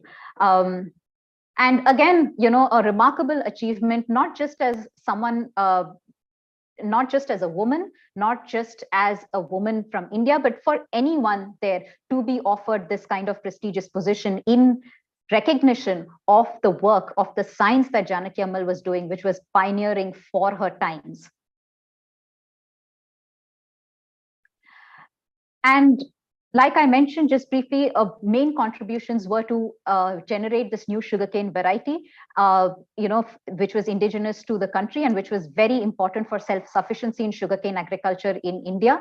And one of her major achievements was to co-author this book with Professor Darlington, which outlined the chromosomes, or which provided information on the chromosome number of about 100,000 plants, their breeding biology and evolutionary patterns by classifying them into different botanical groups. Now, this was remarkable because people were looking at agriculture very differently from ecology or from native plants. But Janaki Ammal was always acutely aware of the link between these. And she gave these evolutionary relationships, which sort of put plant breeding in the context of a much wider field of science than had been done before that.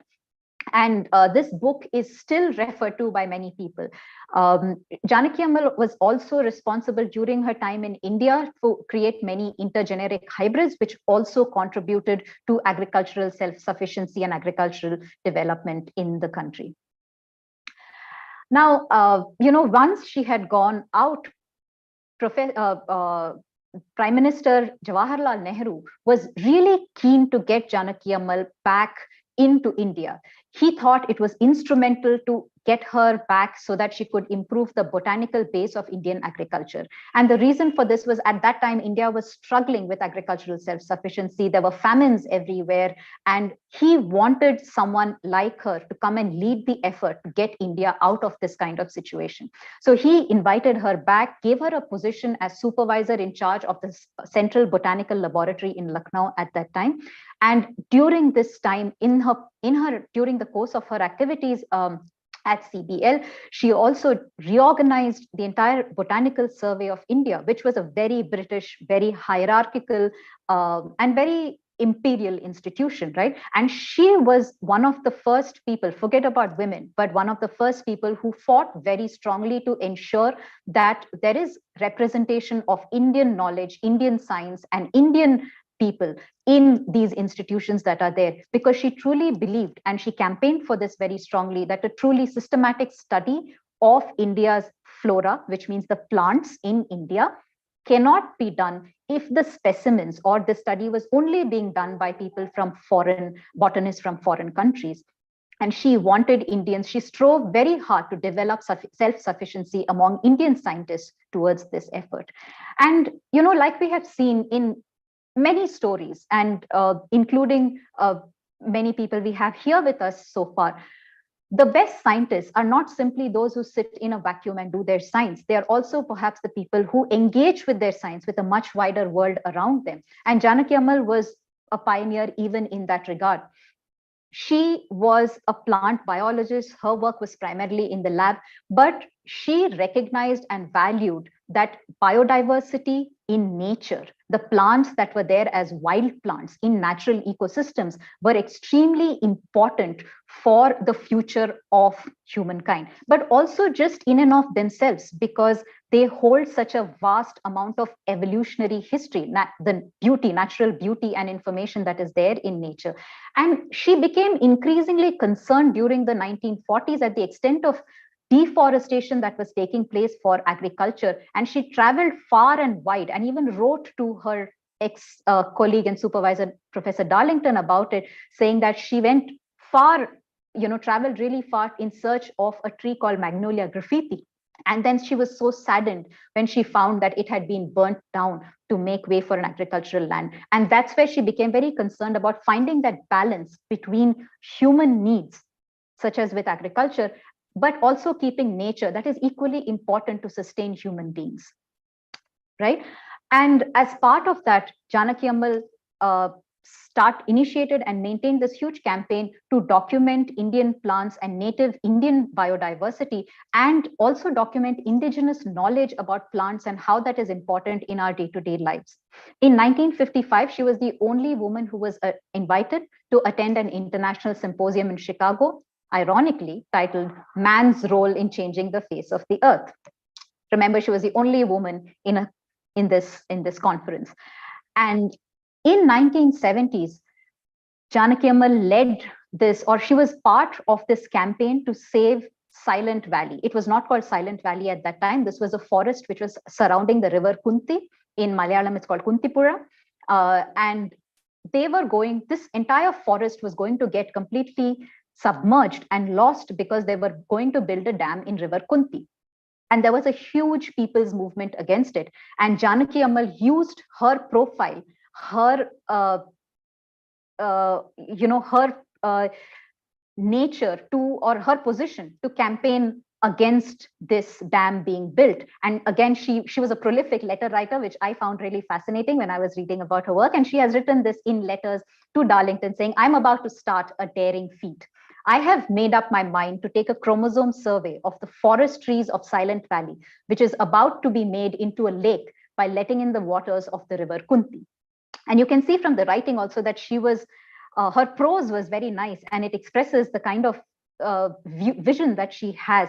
And this study that she did was actually instrumental towards defining the importance, the natural heritage that was there in this forest that was going to be dammed and lost forever.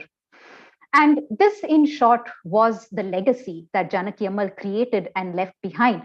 And she's going to be remembered, I certainly hope, for many, many years and decades to come, not just in terms of this beautiful magnolia that she had actually created a new type in the lab and then planted it, and it still remains in the institute where she had worked in London, but also in the various awards that are being instituted in her name, and a rose, which was a hybrid rose that was named after her in honor of her contributions as a botanist. But perhaps most of all, she will be remembered for her words, where she said that awards, recognitions, none of this matters. The only thing that perhaps matters, I paraphrase, of course, I don't have it in quote, but Janaki Ammal was a big proponent of the fact the only thing that matters is your work and your science, which will live on after you. And that's all you need to think about. Follow your passion.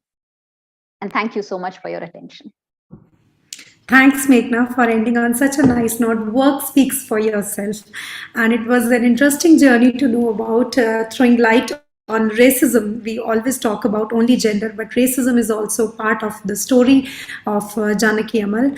And the story that you shared, that at times, taking problems lightly or non-seriously solves them at once.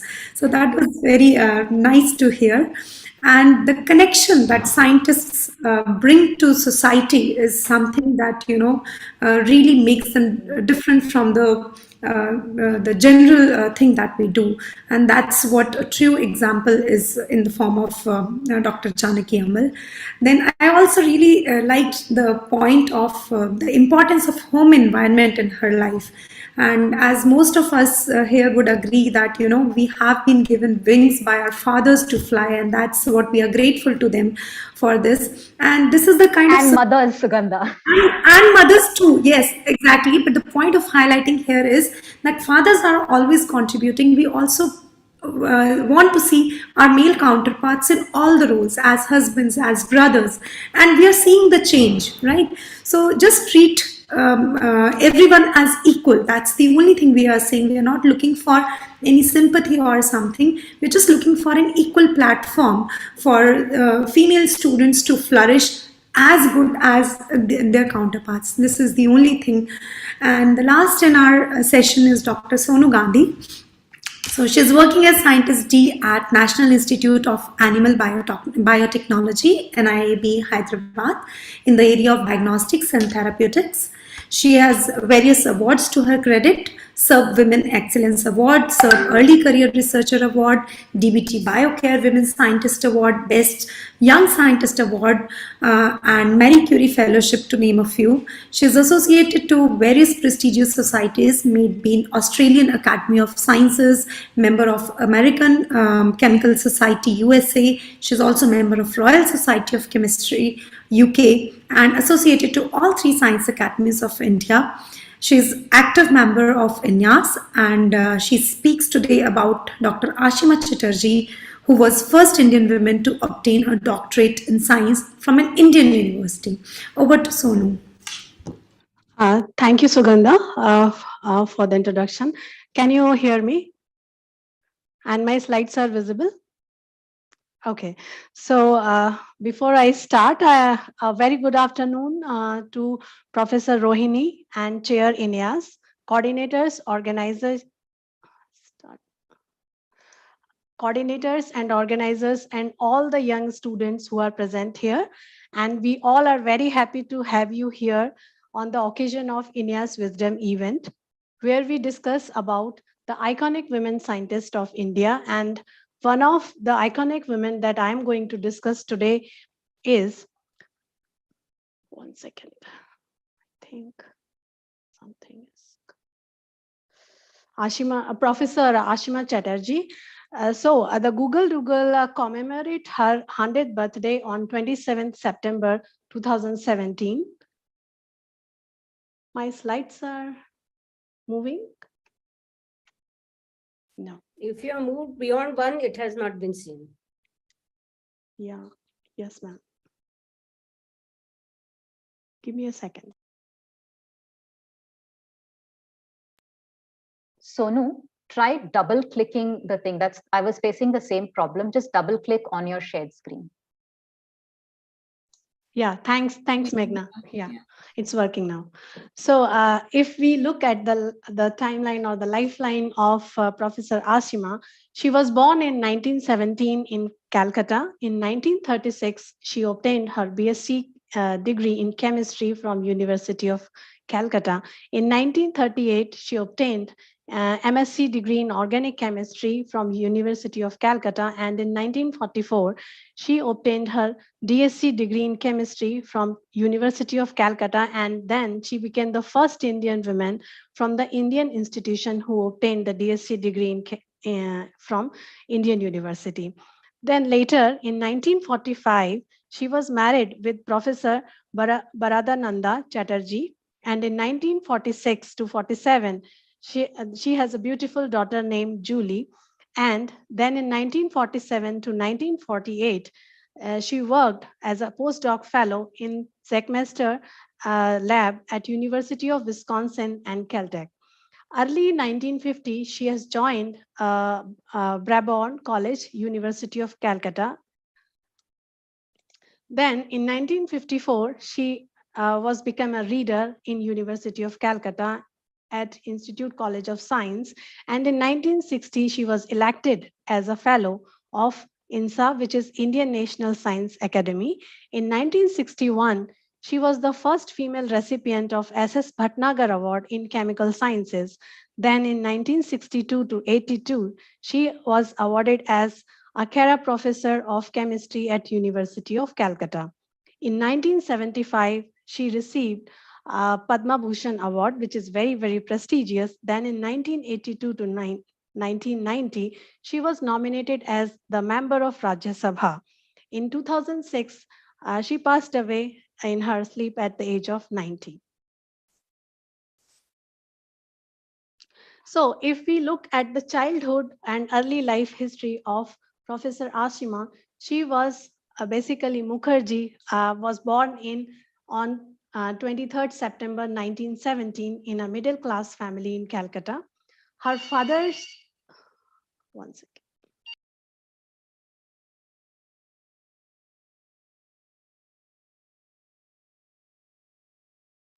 Her father, Indra Narayan Mukherjee, was a medical doctor, and her mother was a housewife whose name was Kamala Devi. She had one sister, and they both were very much encouraged to get education, which was very rare at that time for a girl child. Then Ashima's father had a great interest in botany, and that's what she has shared her passion for the same. And in the era when the women did not commonly pursue higher education, Ashima chose to study the chemistry. So for the education, she was graduated in honors in chemistry in 1936 from Scottish Church College and received Basanti Das Gold Medal, as she was a very, very bright student.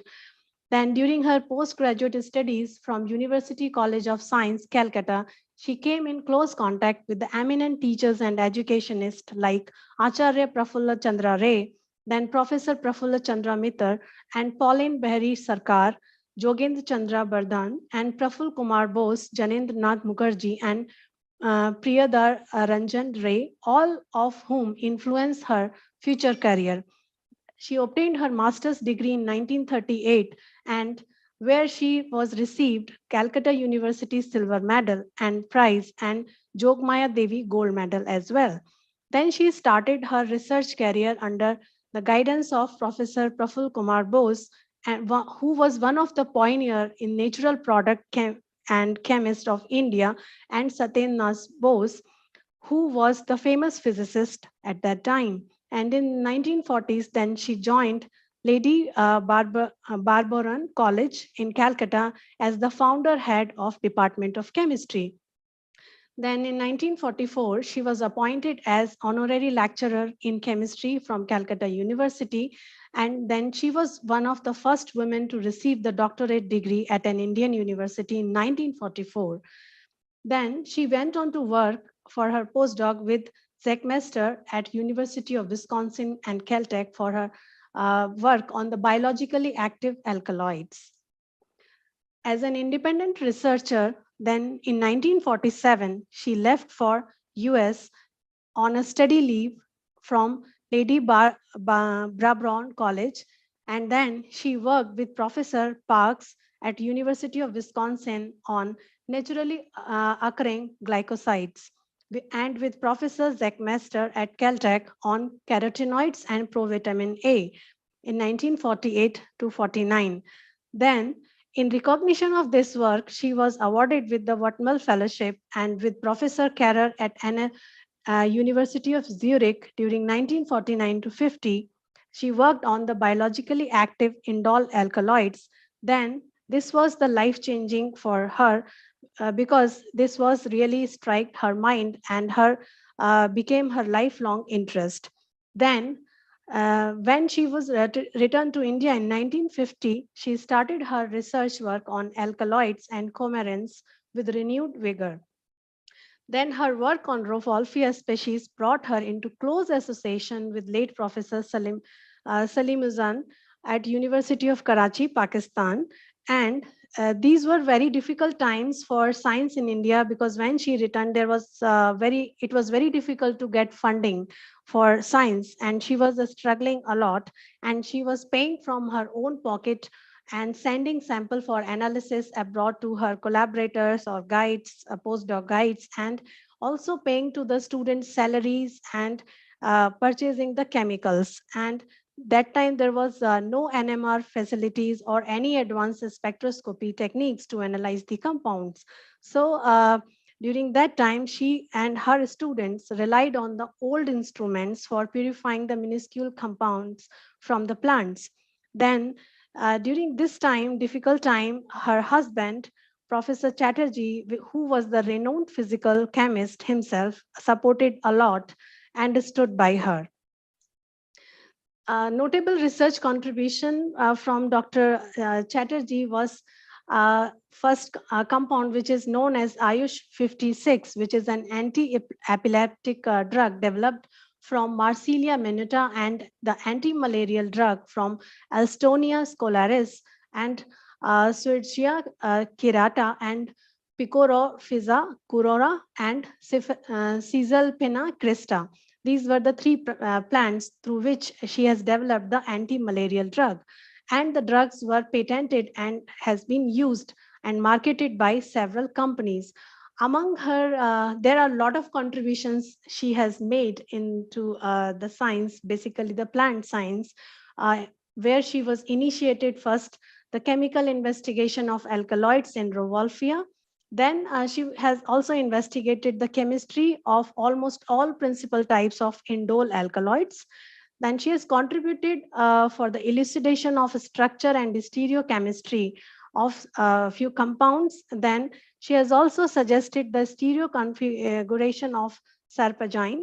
Then she has isolated and characterized geoshine, which is the key precursor in biogenesis of indole alkaloids. Then she has also carried out synthetic studies on a number of complex indole alkaloids, quinoline and isoquinoline alkaloids. She has developed and simplified protocols or the procedures for the preparation of beta-phenyl ethanolamines in connection with alkaloid synthesis. She has also elucidated the structure of levangetin isolated from levanga plant, and then she studied the action of various Lewis acids on pre-nilated coumarins and devised simple synthetic routes to a number of complex coumarin systems. She has also investigated the mechanism of acid-catalyzed hydramine fission of beta-phenyl ethanol amines and introduced the use of periodic acid as a reagent for detection and location of both terminal and exocyclic double bonds in organic compounds. She has also published a lot of papers, for around 400 publications in various national and international journals, and many of them scored very high citations, and much of her work has been included in various textbooks as well. On the request of Professor S.N. Bose, who was a very renowned scientist, she wrote Sarai Madhyamik Rasayan, which is a book in Bengali on chemistry for secondary school students, which was published by Bijnan Parishad, an institute for the popularization of science founded by S.N. Bose himself that time. She has also edited and rewritten Bharatar Bonusadi, originally compiled by the late Dr. K.P. Vishwas, a treatise in Bengali on Indian medicinal plants in 6 volumes and published by Calcutta University Press. So as an author or principal editor, she compiled the treatise on Indian medicinal plants, which was published in 6 volumes in English. So then earlier by the Publication and Information Directorate, CSIR, and then by the National Institute of Science Communication, CSIR, and now by the National Institute of Communication and Information Resources, CSIR. She has also visited several countries on invitation and to participate in scientific symposia and conferences to deliver her lectures and her research contributions in the society. Then Professor Chatterjee was also acted as a chairperson in the UNESCO Symposia on Phytochemistry, which was held in Kuala Lumpur and various countries. Then UPAC Symposia on Chemistry of Natural Products and British Association for the Advancement of Science, and visited various British universities and provided her contribution in various policy making in science and education. This was a very rare achievement for an Indian woman during those years. She has also delivered a number of oration and convocation lectures in universities and institutes throughout India, and a large number of students obtained their PhD and DSc degrees under her guidance. And most of the students are occupying topmost positions in academia and industry in India and abroad. And many of them have developed their schools on natural product chemistry and are playing a key roles in the development of the area in India and abroad in colleges, research institutes, universities, industries, and policy-making bodies. And as a mark of her deep regard and devotion to her late husband, Professor Baradananda Chatterjee, she had instituted the Baradananda Memorial Lectureship at the Bengal Engineering College, Havra, to be delivered every year by a leading chemist of India having a significant contribution in the field of soil chemistry or corrosion.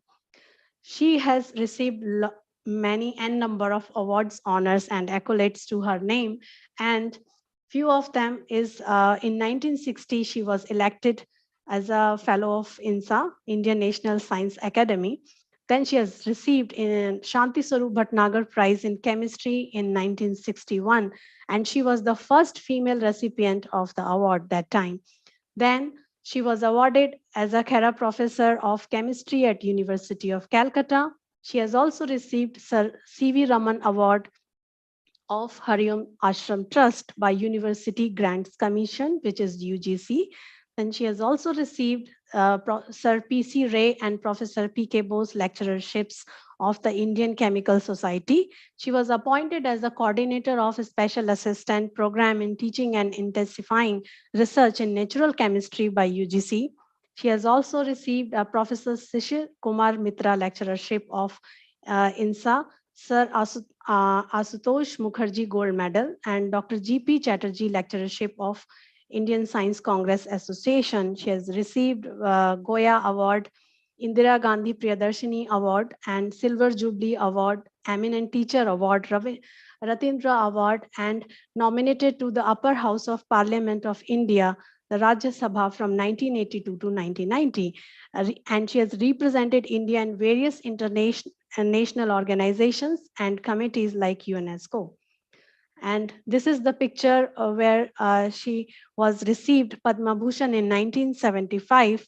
And she was the first lady scientist to be elected as the General President of the Indian Science Congress in 1975.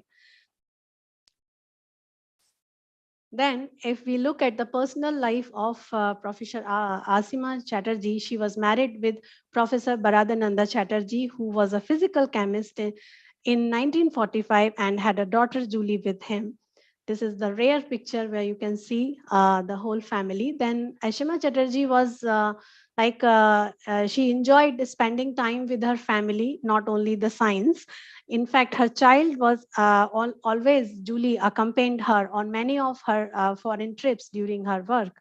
And her husband was not only a fellow chemist, but also a great friend to her and supported her in all her career endeavors.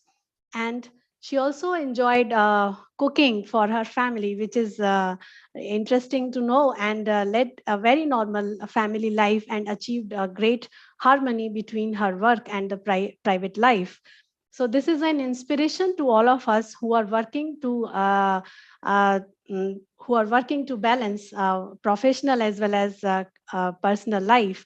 So in spite of a huge setback in 1967, when she lost her father and her husband within a span of 4 months, then Asima Chatterjee came back to science after a few months.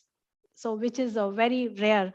And because she was a very strong lady, she suffered from a major health scare herself at the same time, but her co-workers at that time provided her unstinting support, and she overcame this trying period and continued her work. And then she passed away peacefully in her sleep at 90s. So the only daughter, Julie, grew up with the same enthusiasm as the parents in the field of organic chemistry. Then she soon became the head of the Department of Chemistry at University of Calcutta. Then Julie also married with Professor Avijit Banerjee, also from the Department of Chemistry at the same university, and had a son, Anirudh Banerjee.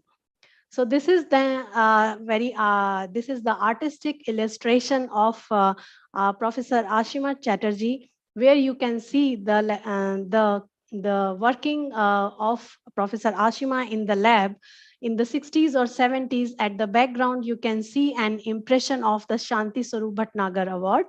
At the lower left of the corner of the image, there is the drawing of Rovolfia can be seen, and at the lab wall, there is the wooden rack where the diagrams of 2 aromatic compounds are hanging, which is the Rovolsin and the Yohambine. On the table, there are trunks. There are the trunks and roots of Rovolfia, and kept in a glass petri dish. So at the background of the figure, one can also find the 2 books which were legendary in her time, 6 volumes of the treatise on Indian medicinal plants. So with this, I would like to say the words or the quote of Professor Asima Chatterjee, that I wish to work as long as I live. And if you would like to know more about her, there are a few references that you can go through to know more about Professor Asima. I thank you, Sugandha and INYAS, for providing me the opportunity to share the iconic women scientist of India today. Thank you so much. Thank you, Sonu. It was indeed very interesting to hear about Dr. Asima Chatterjee, and the nice description that you gave about the last picture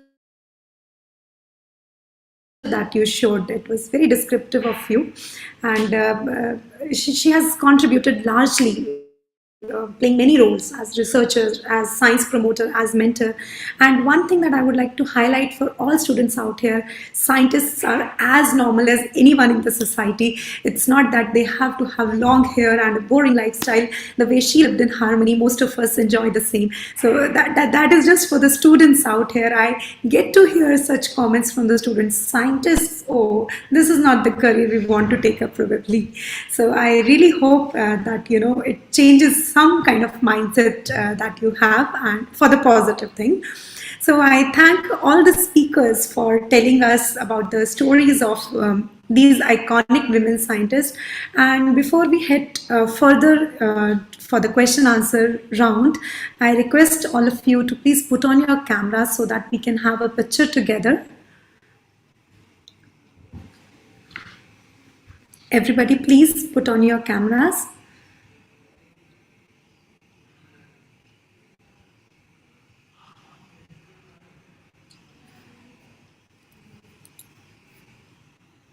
Once we have all in a frame, or maybe in a couple of them, I request Ananya to please take the pictures.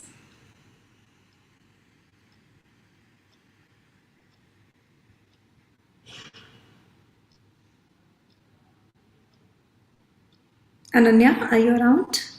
Okay, she has taken. So we move ahead, and before going on to other questions which must be there in the chat box, I'm sure there must be many, I would like to ask our speakers one takeaway message that you have when you compiled the stories of these iconic women scientists. So I would like to start with Shriparna. Shriparna. Thank you, Sugandha. So what actually I learned while reading this book on Dr. Bibha Chaudhuri, that do not worry about the fame and name while you are working on. Just believe in yourself, keep doing your work, and you are destined to shine as a star someday. And she herself was a star, was clear in your talk. Dr. Jeevan, may I ask you to do the same? Yeah, thank you, Sugandha. So what I understood from her life and what take-home message I myself absorbed is that it's very important not to give up. Like the way when she was not allowed to enter into IISc despite being the topper in the university, and she was very strong, and she took it as a challenge, and she finally could convince the administration and Professor C.V. Raman. So it's very important not to give up to our problems and challenges, and it's very important to follow our passion. So one day we will reach our goals. So that's what I would like to tell my students and the students and who have joined us. So they should follow their passion and be strong enough to face any challenging problem or whatever comes to their way. So that's Thanks, Jeevan. So rightly said, and so true for all the aspiring students here. Dr. Meghna, we would like to hear from you now. Yeah, thanks, Sugandha. I think the main learning that I had from Professor Janaki Ammal's early life is that be creative in finding solutions to problems that you have, and be creative in not just in your science. Of course, creativity is integral to science, but in every step of everything that you do in your life. And from the later part of her life, I think, is that engage with the wider world around you. That would be the two major learnings. Yeah. So rightly compiled in few lines. Dr. Sonu. So the take-home message from the Professor Asima, as I mentioned in the last slide, that if you would like to work, just focus on your work and your passion, what you would like to do. And if anyone around you say that you can't do what you aspire for, I would say this from my side as well, that if anyone does, just you ignore, smile, and just carry on what you want to do. No one can stop you to achieve your goals. That's so good. So nicely put up by you, Dr. Sonu. And I'm sure everyone present here agrees to what all four of you have given as your input. So there are some questions in the chat box which are very much subject specific, but here we want some questions related to talk. So if there are any, please put them in chat box, and the questions that are already there, the subject specific ones, maybe we would like to take them on some other platform, in some other activity which is more relevant there. So it was, I take this opportunity. Gloss over things. Yeah, yes, Arun sir, it's privileged to have you here. Would you like to say something? Professor Grover?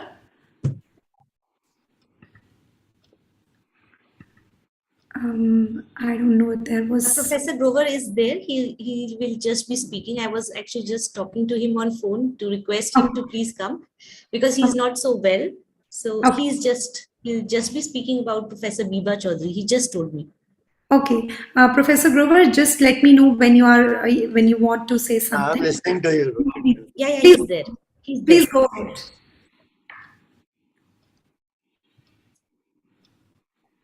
So, okay, let me tell you a few things. Some of things are in the public domain. Some are people are afraid to admit it in the public domain. Bibha Chaudhuri indeed was at TIFR for a period of 5 years. And she had commenced doing research under DM Bose, who was her relative at Calcutta University. DM Bose changed over from Calcutta University to be the director of Bose Institute in 1937. As J.C. Bose passed away and DM Bose left his college professorship at Calcutta University and became the director of J.C. Bose Institute. Now, it was her choice to work on cosmic rays. It is not an area that DM Bose, of course, had worked with C.T.R. Wilson, who had made the first cloud chamber during the First World War. Thereafter, he had come back to India. He went again abroad after the First World War ended. And this time he went to Berlin. He made a modified cloud chamber, which was better than the cloud chamber which the Wilson had made in Cambridge. So he was already offered, DM Bose had already been offered a chaired professorship by Ashutosh Mukherjee. Ashutosh Mukherjee had created 3 kinds of chaired professorship. One of them was the Palit professorships, which were given to Raman and P.C. Ray. Then there were Rashmayari Ghosh professorships, which some mathematicians had it. And DM Bose had the 3rd kind of chaired professorship. Every chair professorship was different because it came out of the endowment. It was not the chairs which were paid by the Calcutta University from their own funds. So there was no uniformity in what a professor got as a salary as a chaired professor in Calcutta in 1920s. For that matter, there were no prescribed salaries which should be paid to professors in the universities of India. The Englishmen used to get one kind of salaries and the Indians used to get another kind of salaries for doing the same work. So at Calcutta University, those of you who have seen how Punjab University functions, Calcutta University at that time was governed by the same Indian Universities Act by which the Punjab University functions even today. So this Indian Universities Act, the most powerful people are the senators of the university. The Vice Chancellor is not the most powerful person. The senators of the university at that time were mostly nominated. 60 of them were nominated, only 10 were elected, and there is the Vice Chancellor Ashutosh Mukherjee. So Ashutosh Mukherjee was given no money how to pay to employ the university professors, and Ashutosh Mukherjee very much wanted Indians to be the researchers, professors at Calcutta University. So he went by this alternative route of raising endowments on behalf of the public and made a condition that anyone who is appointed a professor on behalf of those endowments accepted by the Calcutta University, only the Indians can be appointed the professors. So it is under those very trying circumstances that the university departments were constructed or created by the Ashutosh Mukherjee. But Ashutosh Mukherjee didn't he was a VC from 1906 to 1914 first, and then he was a VC from 21 to 23. And in between that, he was not a VC. He had created this College of Science in Calcutta University, the Postgraduate College of Science in Calcutta University, to which he had invited C.V. Raman as a Palit professor, and also appointed P.C. Ray, who had retired from the Presidency College as a Palit professor. For D.M. Bose, he had created a chair professorship, and so on and so forth. So when Bibha Chaudhuri did her MSc in 1930s, and she chose to work with D.M. Bose, okay, she is a research scholar working with D.M. Bose in Calcutta University. But she does all her research work on her topic or on her choice with D.M. Bose, when D.M. Bose is the director of Bose Institute, Calcutta University, director of this J.C. Bose Institute, which is not entirely a part of the Calcutta University. To cut the long story short, all the research work that Bibha Chaudhuri did with D.M. Bose by exposing those photographic plates at Darjeeling and bringing them to Calcutta and studying all that. That's all entirely her work. And she was not familiar with the literature that much. Of course, Calcutta was the only place in the country which was getting research journals as regularly as anyone could get anywhere outside the Western world. Because if you listen to Dr. Rajinder Singh, he will tell you that Ashutosh Mukherjee had made available a huge resource to C.V. Raman in the form of libraries, subscription to the libraries, and so on. The Ashutosh Mukherjee had gone on to the extent of creating journals of Calcutta University, so that those who would want to have a journal of Calcutta University, in reciprocation, they will agree to have their journals being sent to the Calcutta University. So Ashutosh Mukherjee created first-class experiment conditions for researchers to work there. But still, researchers have to struggle. And Bibha Chaudhuri, as a research scholar, would have had to struggle. So it is to the great credit of Bibha Chaudhuri that she identifies a good problem. She does it very diligently. She cannot influence the photographic plates of her choice, because the photographic plate are made in England by Ilford Company. And it is a Second World War period when all exports from Europe to India have been blocked.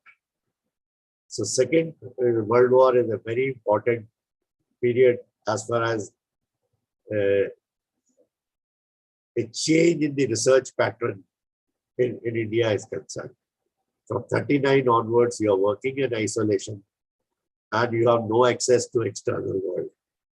It is under those circumstances, Bibha Chaudhuri does a good problem, does it very well, publishes it in the best journal. She has papers in Nature.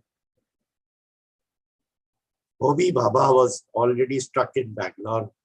Meghnad Saha invited Homi Bhabha to Calcutta to give a lecture on cosmic rays, which Bibha Chaudhuri attended. One of the papers that the Bibha Chaudhuri wrote, she had not taken into account Bhabha's work. So a theoretical physicist, a famous theoretical physicist of India, later on famous, at that time, a young theoretical physicist of India, R.C. Majumdar.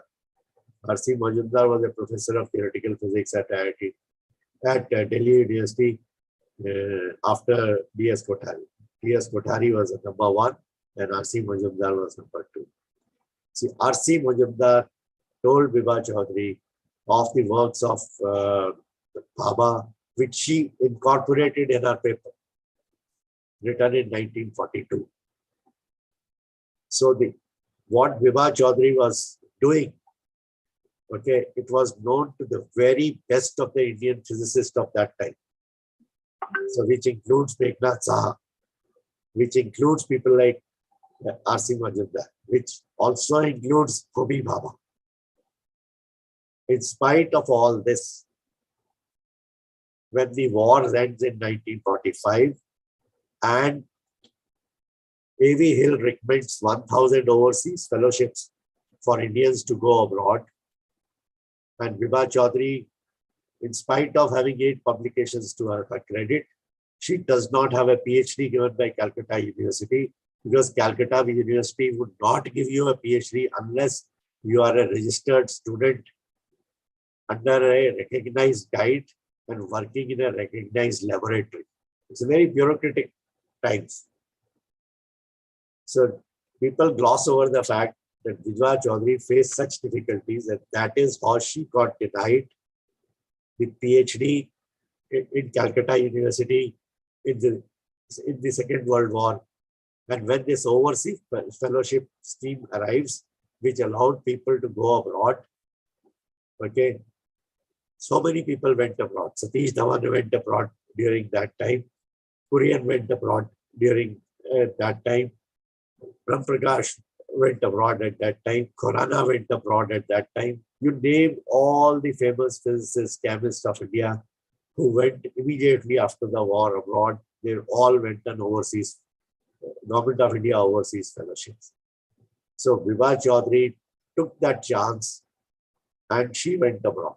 Now she could have gone either to a Powell's lab or she could have gone to a Blackett's lab. Blackett and Powell were the 2 cosmic ray physicists, okay, Blackett was older and the Powell was younger. She was working with emulsions, and so it was her decision that she will go and work with Blackett and not go to Powell's lab. So she went to the Blackett's lab, okay, did a PhD, and is recommended to Bhabha for an employment. And Homi Bhabha, Tata Institute of Fundamental Research, is not the Tata Institute of Fundamental Research that you and I knew. This budget of this Tata Institute of Fundamental Research in 48-49 was pittance. When Bhabha wrote the proposal for TIFR, he only asked for 35,000 rupees as a salary budget for the entire year. So there were only 3 kinds of positions: a professor's position, a reader's position, and something which is below that, which is neither a research scholar nor a postdoc. It was just called research fellowship. And the only salary scales that were existent in the Government of India at that time were the salary scales of the CSIRs. So it is one of those preliminary salary scales which Bhabha adopted for TIFR, and he gave this research fellow's position to Bibha Chaudhuri. Now Bibha Chaudhuri now comes to TIFR and she has worked on cloud chamber with Blackett, and she comes and she wants to pursue this cloud chamber. Bhabha by that time was working on cloud chamber as well as emulsions. Bhabha already had a group on emulsions working with him. So Bhabha and Ranjan Roy Daniel, who later on went to Powell's group to work on. So Ranjan Roy Daniel, are you listening to me? Can you listen to me? Are you listening to me? Yes, sir. We are listening to you. Yes. Yes, sir. Yes. So Ganda, you want to say something? So Daniel and Bhabha repeated Bibha Chaudhuri's experiments in 48-49. They repeat Bibha Chaudhuri's experiment and find the same results, because they are doing again the same kind of a photographic emulsion plate, which is not coated on both the sides. So by this time, the R.C. Majumdar is also back, is a postdoc in TIFR. TIFR was a small institute, but whosoever wanted to do cosmic rays at that time were at one time they were in Calcutta in DM Bose's group, and later for a brief while in Bangalore physics department where Bhabha was, and later all of them were in TIFR's Bombay in the old Yard Club. So Bibha Chaudhuri finds that Bhabha and they have done that experiment. They send a paper for publication, and lo and behold, Bibha Chaudhuri's papers are not referred at all. So the injustice done to Bibha Chaudhuri and disappointments of Bibha Chaudhuri are of several kinds. So she stays in TIFR. She was given a house to stay in Colaba. And now she started to work on cloud chamber, okay, which is not a thing that she was doing with DM Bose. And this is 49, she comes back. In the year 1950, Powell gets the Nobel Prize.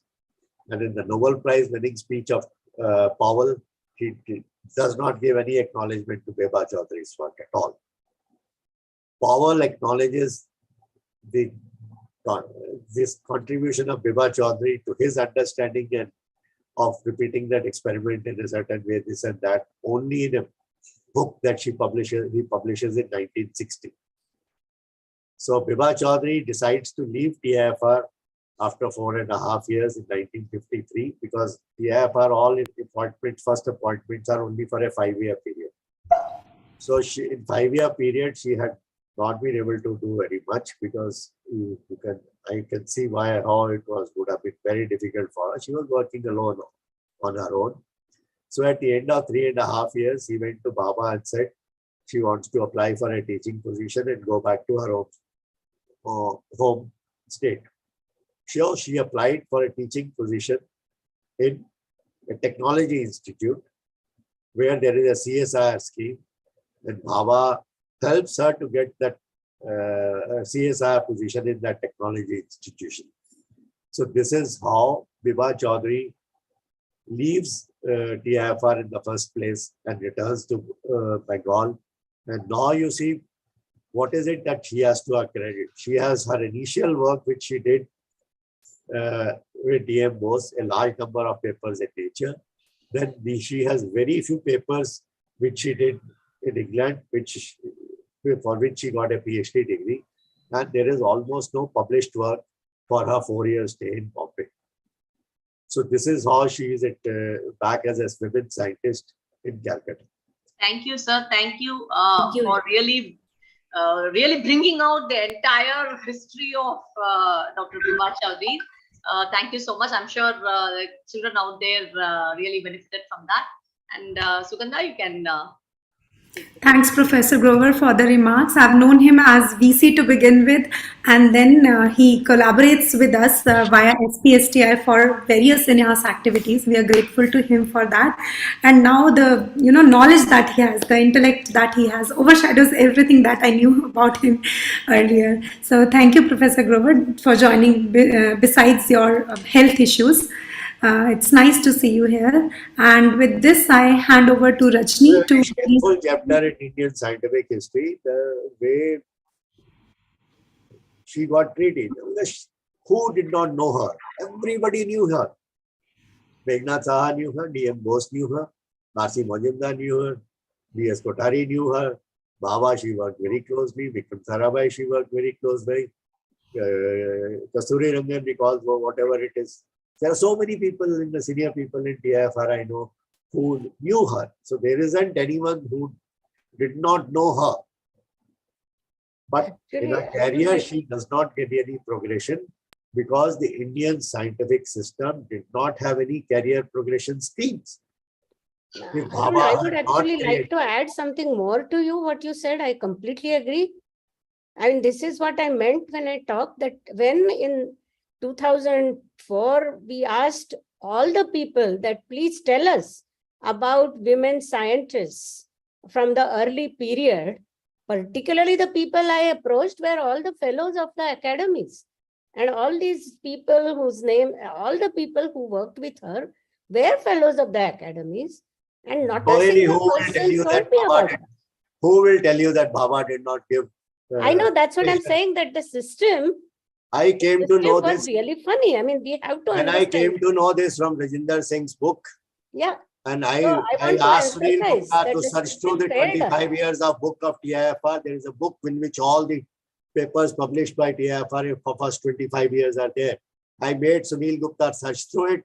Then I asked Sunil Gupta to copy those papers. He sent me those papers. Then I pointed out to Sunil Gupta, look, this is an experiment which is repeated by these people and they are not quoting Bibha Chaudhuri. No, the system failed her. That's what I want. The system failed her. R.C. Majumdar, who makes Bibha Chaudhuri give references to Bhabha. Same R.C. Chaudhuri is in Bombay, but R.C. Chaudhuri cannot walk up to Bhabha and tell him that you have not quoted Bibha Chaudhuri. Sir, I completely agree with both of you. In fact, I wanted to put this story in the special issue of physics. Sir, I think I wanted to put this story in the special issue of physics news, but my two women co-auditors deleted all this. Oh God. Okay. As I said, INYAS has taken this initiative for the very reason that we want to bring out such iconic women to the young students sitting out there. That is the entire mission of this men scientists failed Bibha Chaudhuri. It is the women scientists are also failing Bibha Chaudhuri. Yes.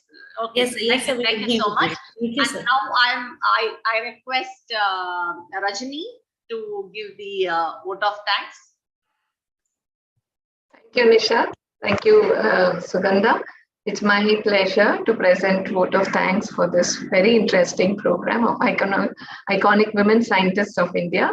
I first of all would like to thank our immediate past chair, Chandrasekhar Sharma, and our current chair, Rajendra Dhaka, who were involved in thinking of these flagship event specifically dedicated to women scientists and having this WiSDom program.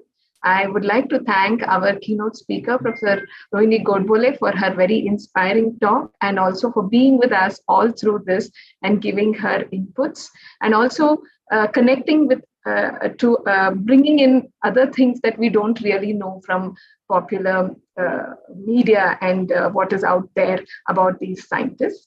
I thank our chief guest, Professor Chandrima Saha. I'm sorry she couldn't be here, but she's always been with INYAS and we feel her presence always.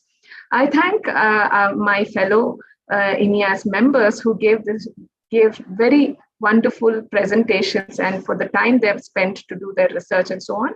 Sriparna on Bibha Chaudhuri, Jeeban Jyoti Panda on Kamala Sohonie, Meghna Krishnadas on Janaki Ammal, and Sonu Gandhi on Asima Chatterjee. I thank our coordinates, my fellow members of INYAS, Jeeban, Meghna, Nishad, and Sugandha, who made this event a success. And I thank Ananya from INYAS office for the technical handling.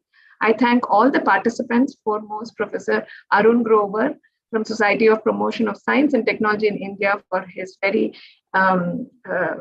important input he gave at the end. And I thank all the other participants from many schools. I may miss some of them, but here I have a list.